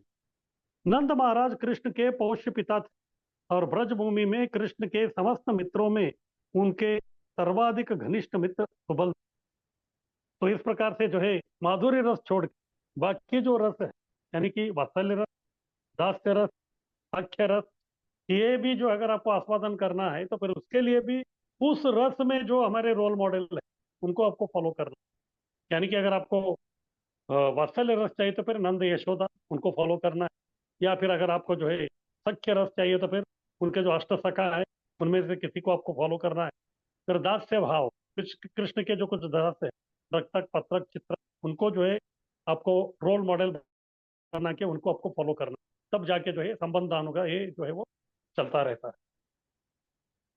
और ये जो संबंधान होगा है उसमें भी दो प्रकार है। एक है जिसका अनुसरण कर रहे हैं वही व्यक्ति बनना, और दूसरा है अनुसार व्यक्ति के भाव को पाना। ये एक है कि व्यक्ति जो है वो सोच रहा है कि मैं अभी, मुझे वात्सल्य रस में जो है कृष्ण के साथ आदान प्रदान करना है, उसके लिए मैं नंद महाराज का फॉलो करूंगा। लेकिन नंद महाराज का फॉलो करते करते मेरी इच्छा क्या है, मैं खुद नंद महाराज बनूं। इस प्रकार का एक रहता है। वो एक प्रकार का संबंध अनुगा है। और दूसरा, नहीं नहीं, मुझे नंद महाराज नहीं बनना है, केवल नंद महाराज का भाव मुझे चाहिए। इस दो प्रकार से ये संबंध अनुगा हो सकता है। लेकिन इसमें पहला जो है वो बहुत ही खतरनाक, क्योंकि ये मायावाद जैसा है। मायावाद जैसा क्या, मायावादी है।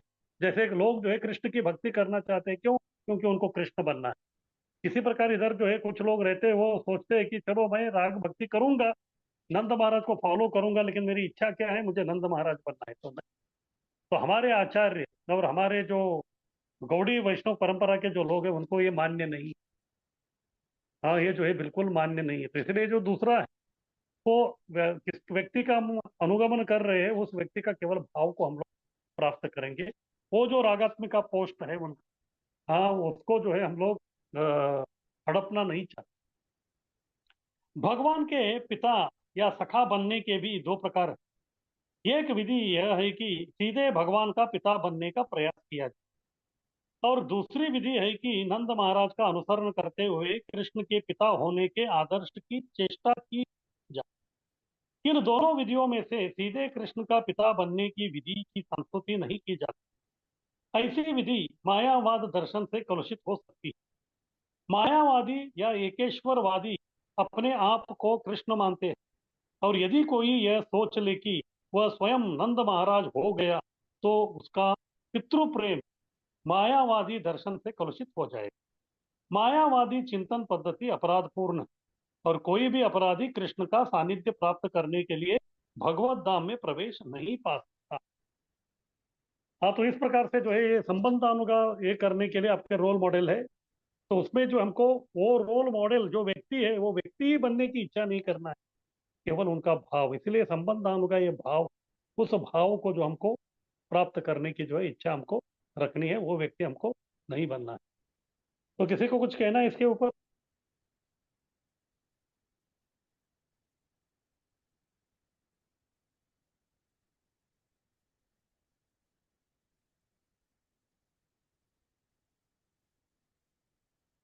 तो ठीक है, किसी को कुछ कहना नहीं है तो इसके जो हरे है कुछ कृष्णा प्रभु जी। उदाहरण।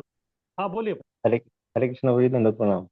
प्रभु जी, अभी जो हम इस्कॉन में हैं, प्रभुपाद को फॉलो करते हैं, तो हमारा जो भी हम इस्कॉन से जुड़े हैं, और आप जिस मार्ग से हम चल रहे हैं, तो आखिर में हम गोलोक में ही जाएंगे या हमारा कैसा होगा प्रभु जी, इतना सब कुछ हम हाँ, हम लोग गोलोक में ही जाएंगे, क्योंकि हमारे जो आचार्य है वो लोग जो है गोलोक से ही आए हैं।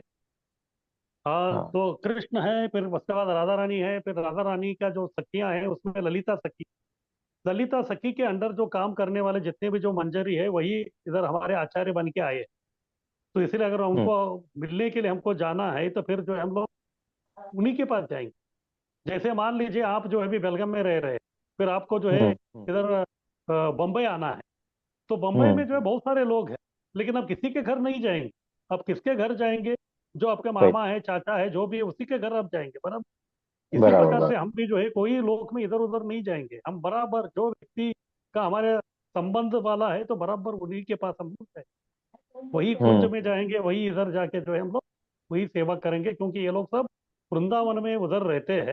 तो इसीलिए जो हम लोग गोलोक वृंदावन ही जाने वाले हम्म।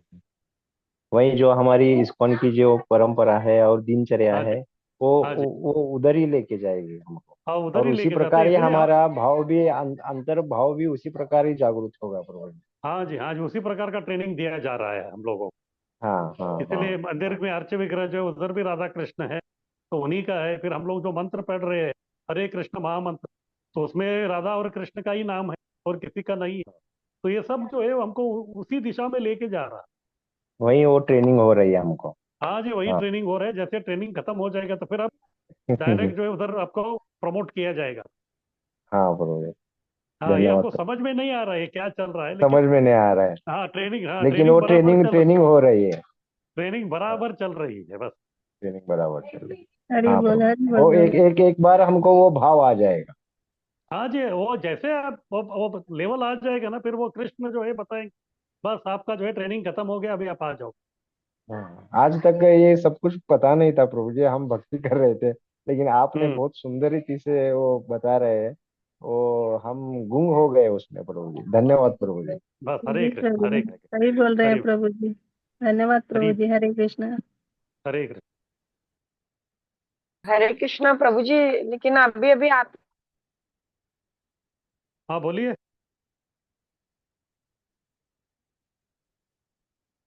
हरि बोल।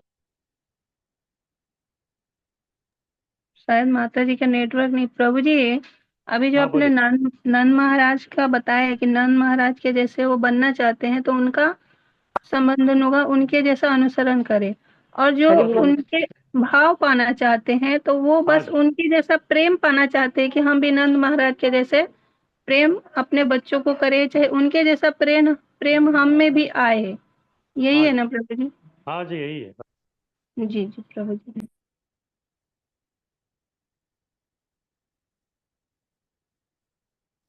हरि बोल। हाँ बोलिए। प्रभु जी, अभी आपने ऐसा बताया था कि अगर रुक्मणी का भाव है हमारे अंदर तो हम द्वारिका चले जाएंगे, जो हम्म। ऊपर गोलोक वृंदावन में है, तो फिर हम गोलोक वृंदावन ही जाएंगे, ये कैसे कंफर्मेशन?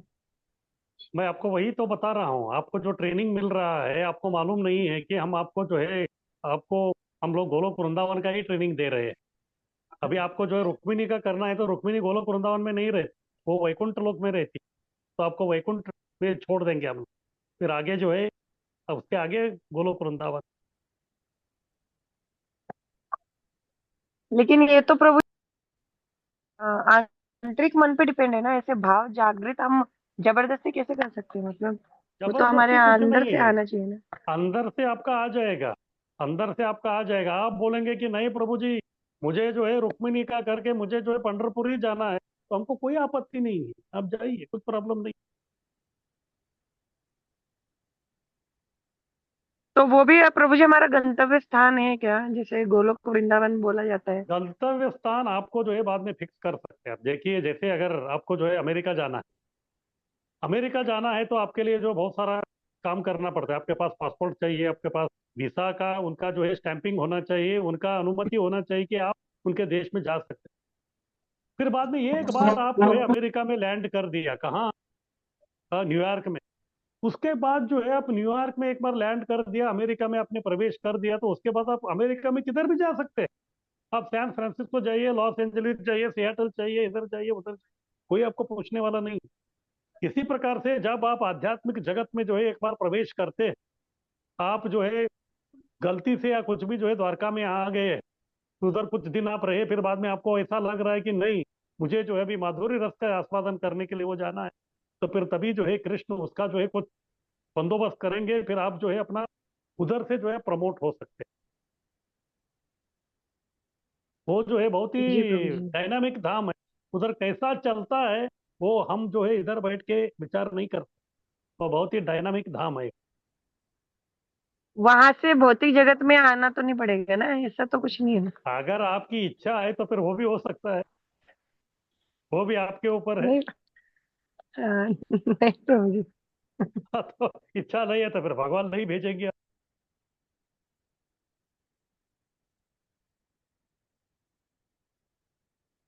हरे कृष्ण प्रभु जी। हाँ बोलिए। प्रभु जी, एक बात तो कंफर्म है ना, हमारा ट्रेनिंग और सब कुछ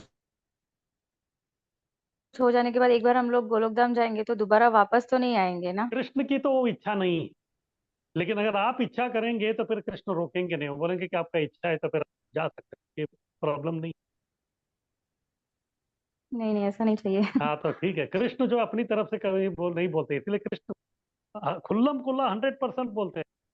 हाँ, यद गत्वा न निवर्तन्ते तद धाम परमम मम, एक बार मेरे धाम में आएंगे तो मैं किसी को जाने के लिए नहीं कहता, लेकिन अगर उसकी इच्छा हो गई तो फिर वो रोकेंगे नहीं। जैसे अगर कोई व्यक्ति जो अमेरिका चला गया, मान लीजिए कोई व्यक्ति जो पुणे में रहता, फिर वो अमेरिका में चला गया, वो अमेरिका में अच्छा नौकरी चल रहा है, सब कुछ चल रहा है, सब जो है पूरा पैसा है, सब संपत्ति है, ऐशो आराम शौहरत सब कुछ है, लेकिन अगर उसके मन में जो है किधर तो कुछ ये आ रहा है कि अरे नहीं, वो जो है पुणे का भाकरवड़ी इधर नहीं मिल रहा है, मुझे वो भाकरवड़ी खाना है, तो ये शौहरत बेहरत मुझे कुछ नहीं चाहिए। और गवर्नमेंट भी जो है उसका जो सेवा चल रहा है उधर, नौकरी उससे बहुत संतुष्ट है, वो बोलते हैं कि चलो कुछ दिन रहो, तुमको हम लोग ग्रीन कार्ड दे देंगे। लेकिन अगर उसके मन में जो है पुणे का भाकरवड़ी खाने का इच्छा जाता है, तो फिर सरकार भी कुछ नहीं कर सकता, उसको वापस आना पड़ता। इसी प्रकार कृष्ण की इच्छा नहीं कि आप लोगों को जो है वापस इधर भेज, अगर किधर भी, हाँ, आपको जो है इस प्रकार का इच्छा पनपता है तो फिर कृष्ण जो को तो इच्छा पूर्ति करना है, तो तभी वो हो सकता अच्छा प्रभु जी, थैंक यू प्रभु जी। हरे कृष्ण। है। अरे,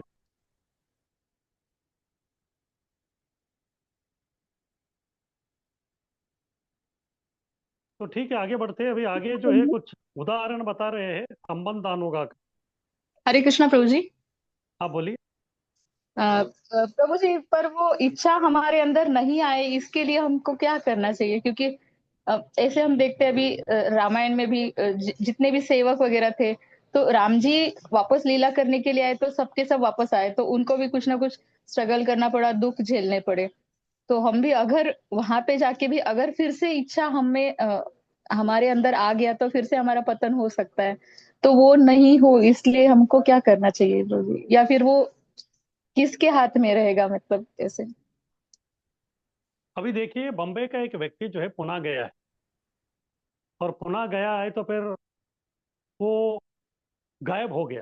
तो घर वाले परेशान है उससे, बॉम्बे वाले। फिर बाद में बॉम्बे वाले जो है 3-4 दिन देखे, वो व्यक्ति का जो है कुछ खबर नहीं, कुछ कम्युनिकेशन नहीं। फिर बॉम्बे का एक पुलिस स्टेशन में जो है जाके कंप्लेंट दर्ज करते, ऐसा ऐसा हमारा लड़का जो था वो बॉम्बे से था, वो पुणे गया है, अभी तक तो उसका कुछ किया ही नहीं करके। अभी ये एफआईआर जो है फाइल किधर हो गया? बम्बई में हो गया। अगर बम्बई का जो पुलिस है, अगर उनको जो है तहकीकात करना है, तो फिर वो सोचेंगे कि अरे, हम लोग बम्बई वाले हैं, तो फिर बम्बई में ही जो है हम लोग जो उसका जो है तहकीकात करते रहेंगे करके, बम्बई में ही जो है पूरा वो केस का जो है वो तहकीकात करने लगेंगे, तो क्या वो व्यक्ति मिल सकता है? वो व्यक्ति नहीं मिलेगा, क्योंकि व्यक्ति गुम किधर हुआ है, व्यक्ति के प्रति अपराध किया जो भी है वो कहाँ हुआ है, वो पुणे में हुआ है। तो इसीलिए इनको क्या करना पड़ेगा? पुणे जाना पड़ेगा। पुणे जाके जब वो तहकीकात करेंगे तभी उनको मालूम पड़ेगा कि ये व्यक्ति का क्या हो गया, मर्डर हो गया, क्या हो गया, वो सब उधर जाने के बाद मालूम पड़ेगा। केवल इधर बम्बई में बैठ के जो है वो लोग कुछ बोल नहीं सकते। इसी प्रकार से हम लोग जो है गोलोक वृंदावन में, उधर से हमारा पतन हो गया या मन में आ गया, वो कैसे आ गया, क्या आ गया, वो इधर बैठ के हम लोग उसका विचार नहीं कर सकते। उधर उसका अगर आपको जो है तहकीकात करना है, उसके बारे में आपको पूरा ज्ञान चाहिए, तो पहले आपको उधर जाना पड़ेगा। जब आप उधर जाएंगे तभी जो आपको मालूम हो गया कि मालूम पड़ेगा कि आपने क्या गड़बड़ किया था, कि क्या होता है। वो सब जो है उधर की बातें हैं। वो उधर की बातें जो है हम इधर बैठ के जो है उसका अनुमान नहीं लगा सकते। तो इस प्रकार से जो है उधर जाके क्या होने वाला है वो हमको मालूम नहीं है, इसलिए प्रभुपाद जी बोलते थे कि वो सब छोड़ दो, सबसे पहले उधर जाने के बारे में सोचो। इसी प्रकार से जो है वो मुंबई का पुलिस का व्यक्ति जो है, अगर वो इधर ही बैठ के काम कर रहे हैं, पुनः नहीं जा रहे हैं, तो फिर उसका वरिष्ठ व्यक्ति बोलेगा बेटा जाओ पुनः जाओ और उधर जाके ये सब करो। तो इसी प्रकार से प्रभुपाद जी ने हमको बोला कि पहले जो है आप इधर से निकलो, वो लोग वृंदावन चले जाओ, बाकी जो है उधर जाने के बाद आपको मालूम पड़ेगा।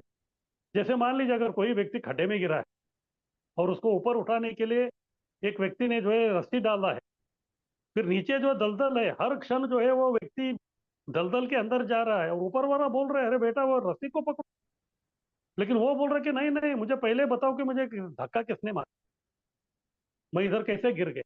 वो ऊपर वाला बोल रहे देखो वो कौन धक्का मारा, कैसे गिर गया, वो जो है हम लोग बाद में देखेंगे, पहले तो अपने आप को तो बचा लो, तुम जो है अंदर ही धसते जा रहा है। फिर ऊपर से वो बोल रहा है कि तुमको कुछ नहीं करना है, केवल ये रस्सी पकड़ो, हम लोग खींचेंगे इधर। लेकिन फिर भी वो जिद्दी है, वो बोल रहा है कि नहीं नहीं पहले बताओ कौन है, तो फिर वो क्या हो जाएगा, दलदल में चला जाएगा। हम भी वही कर रहे हैं, भौतिक दुनिया के दलदल में फंसे हुए हैं, और आचार्य लोग जो है रस्सी दिया है गोलोक वृंदावन का, लेकिन उसको पकड़ने की इच्छा ही नहीं रखा। हम बोल रहे कि पहले मुझे बताओ उधर क्या प्रॉब्लम हुआ, अगर फिर से उधर वो प्रॉब्लम होता है तो मैं उधर आऊंगा ही नहीं। ये कुछ मतलब नहीं है उसका। अगर जो व्यक्ति आपको धक्का भी मार के खड्डे में गिराया है, उसको पकड़ना भी है, तो फिर वो व्यक्ति कहाँ खड़ा है? वो ऊपर खड़ा है। सबसे पहले ऊपर जाओ, उसके बाद जो उसके कान के नीचे बजाओ। तो जो भी है सबसे पहले जो आपको इधर से निकल के ऊपर जाओ, उसके लिए हमारी तैयारी कर रहे जी प्रभु जी, थैंक यू प्रभु जी, हरे कृष्णा। हैं। अरे, तो ठीक है, आगे चलते हैं। अभी संबंधानुगा का जो है कुछ उदाहरण बता रहे थे। स्कंद पुराण में पांडवों की राजधानी हस्तिनापुर में निवास करने वाले एक वृद्ध पुरुष की कहानी आती है, जो कृष्ण को अपने प्रिय पुत्र के रूप में पाना चाहता था। नारद ने इस वृद्ध पुरुष को उपदेश दिया कि वह नंद महाराज के चरण चिन्हों का अनुसरण करे, और इस तरह उसे सफलता प्राप्त कर सके। और एक उदाहरण रूप गोस्वामी बताते हैं कि एक प्रभाकर नाम का जो एक व्यक्ति था, शायद यही हो सकता है, वो हस्तिनापुर में था, उसका कोई पुत्र नहीं था। तो उसको पुत्र की इच्छा थी, तो तभी जो है नारद मुनि आ गए। फिर नारद मुनि ने उनको संस्तुति की कि आप जो है अपने आप को भगवान को ही जो है अपने पुत्र के रूप में जो है देखिए। उनका इच्छा भी वही था, तो इस प्रकार से उन्होंने ये किया। तो फिर बाद में जो है वो नंद महाराज के असिस्टेंट के रूप में जो है वो गोलोक वृंदावन में चले गए। नारायण व्यू उत्सव में एक कथन आता है कि जो लोग भगवान का चिंतन अपने पति, मित्र, पिता या हितैषी के रूप में करते हैं, वे सदा सर्व पूजनीय होते हैं। कृष्ण के प्रति यह रागानुगा भक्ति कृष्ण या उनके शुद्ध भक्त की कृपा से ही विकसित हो सकती है। कभी कभी यह भक्ति विधि पुष्टि मार्ग कहलाती है। पुष्टि का अर्थ है पोषण या वर्धन, तथा मार्ग का अर्थ है रस। इस तरह के भाव के विकास से सर्वोच्च स्तर तक भक्ति का पोषण होता है, इसलिए इसे पुष्टि मार्ग कहते हैं। वल्लभ संप्रदाय जो वैष्णव धर्म के विष्णु स्वामी संप्रदाय से संबंधित है, इसी पुष्टि मार्ग से भगवान की पूजा करते हैं। सामान्यतः गुजरात में भक्तगण बालकृष्ण की पूजा पुष्टि मार्ग से ही करते हैं। तो ये संबंधानुगामी वात्सल्य रस का उदाहरण है, पुष्टि मार्गी है। जैसे आप लोग लड्डू गोपाल लड्डू गोपाल लड्डू गोपाल रख के जो पूजा कर रहे हैं, वो वात्सल्य रस वाला है। और सामान्यतः गौड़ी वैष्णव के इसमें जो है इस प्रकार वात्सल्य रस का या लड्डू गोपाल का पूजा हम लोग नहीं करते। इसीलिए अगर आपको गोलोक वृंदावन जाना है तो फिर आपको जो है ये राधा कृष्ण का जो है वही जो है हमको वो करना। तो इस प्रकार से जो वैदिक साधना भक्ति है उसको बोलते हैं मर्यादा मार्ग, और ये राग साधना भक्ति जो उसको बोलते हैं पुष्टि मार्ग। इस प्रकार से ये दो मार्ग है। ये दोनों मार्ग का अनुसरण करते हुए व्यक्ति जो है अपना भक्ति को आगे बढ़ाते बढ़ाते, और ये जो है अभी तक जो है केवल ये साधना भक्ति का ही है, अभी तक भाव और प्रेम नहीं आया है। राग भक्ति करने के बाद भी जो है वो व्यक्ति का अभी तक भाव तक नहीं आया। तो भाव भक्ति क्या है वो अभी अगला 2 अध्याय में बताएंगे, फिर प्रेम भक्ति का 1 अध्याय वो बाकी। तो अभी तक जो है केवल साधना से सिद्ध हुआ है, और वो साधना वैदिक साधना भक्ति हो सकता है या फिर राग साधना भक्ति हो सकता है। अभी तक हम केवल साधना सिद्ध हो गए, अभी भाव और प्रेम जो है वो बाकी है। और वो भाव और प्रेम क्या है वो अभी हम लोग आगे देखते हैं। किसी का कुछ प्रश्न है तो बोल सकते हरे कृष्णा प्रभु जी। हाँ हरि प्रभु जी आपने गड्ढे वाला उदाहरण बहुत अच्छा से दिया, मैं भी वही पूछने वाली थी लेकिन अभी समझ में आ गया प्रभु जी। किसका प्रभु जी उदाहरण? मुझे गड्ढे में कौन ढकेला पहले वो बताओ तो ऊपर हम। हाँ हरि बोल। प्रभु जी मुझे दीर्घोत्री का एक प्रश्न पूछना था, हाँ थोड़ा बोलिए। सा बता। 9वां प्रश्न है, लास्ट वाला, अध्याय 15-16 के अनुसार रागानुगा भक्ति की साधना में इस्कॉन के भक्तों का क्या मनोवृत्ति होनी चाहिए? प्रभु जी थोड़ा उदाहरण देके समझाइए। हाँ तो मैं वही बोला, राग भक्ति के इसमें जो हमारा मनोवृत्ति यही है कि हमको प्राकृत सहजिया नहीं बनना है। हमको सबसे पहले अपना अनर्थ निवृत्ति करके करना है, ये आपको बताना है। फिर दूसरा, अगर हम लोग राग भक्ति का प्रैक्टिस कर भी रहे हैं तो भी हमको जो अपना साधना को छोड़ना नहीं। ये 2 पॉइंट के ऊपर जो आपको लिखना है, यही इस्कॉन का नीति है राग भक्ति के ऊपर। जी जी प्रभु जी, धन्यवाद प्रभु जी। हरे कृष्ण। हरे हरे कृष्णा। सब भक्त हाँ होशियार है, प्रभु जी को प्रश्न पूछ पूछ के 9वां प्रश्न क्या है, 7वां प्रश्न क्या है, दूसरा प्रश्न क्या है, एक एक प्रश्न का उत्तर आप ही ले रहे हैं। सब आप खुद लेना चाहिए। प्रभु जी थोड़ा सा उदाहरण चाहिए था। ठीक है हरे कृष्ण। तो ठीक है, किसी का कुछ प्रश्न नहीं तो फिर हम लोग इधर विश्राम लेते हैं, फिर बाकी अगले इसमें देख लेते हैं। ठीक है, बहुत बहुत धन्यवाद। मंछा कल्पतरुभ्यश्च कृपा सिंधुभ्यश्च पतितानां प्रभु जी दंडवत प्रणाम। प्रणाम प्रभु जी। कृष्ण प्रभु जी दंडवत प्रणाम। हरे कृष्ण प्रभु जी दंडवत प्रणाम। हरे कृष्ण। कृष्ण दंडवत प्रणाम। कृष्ण प्रभु जी दंडवत प्रणाम। हरे कृष्णा दंडवत प्रभु जी। हरे कृष्ण।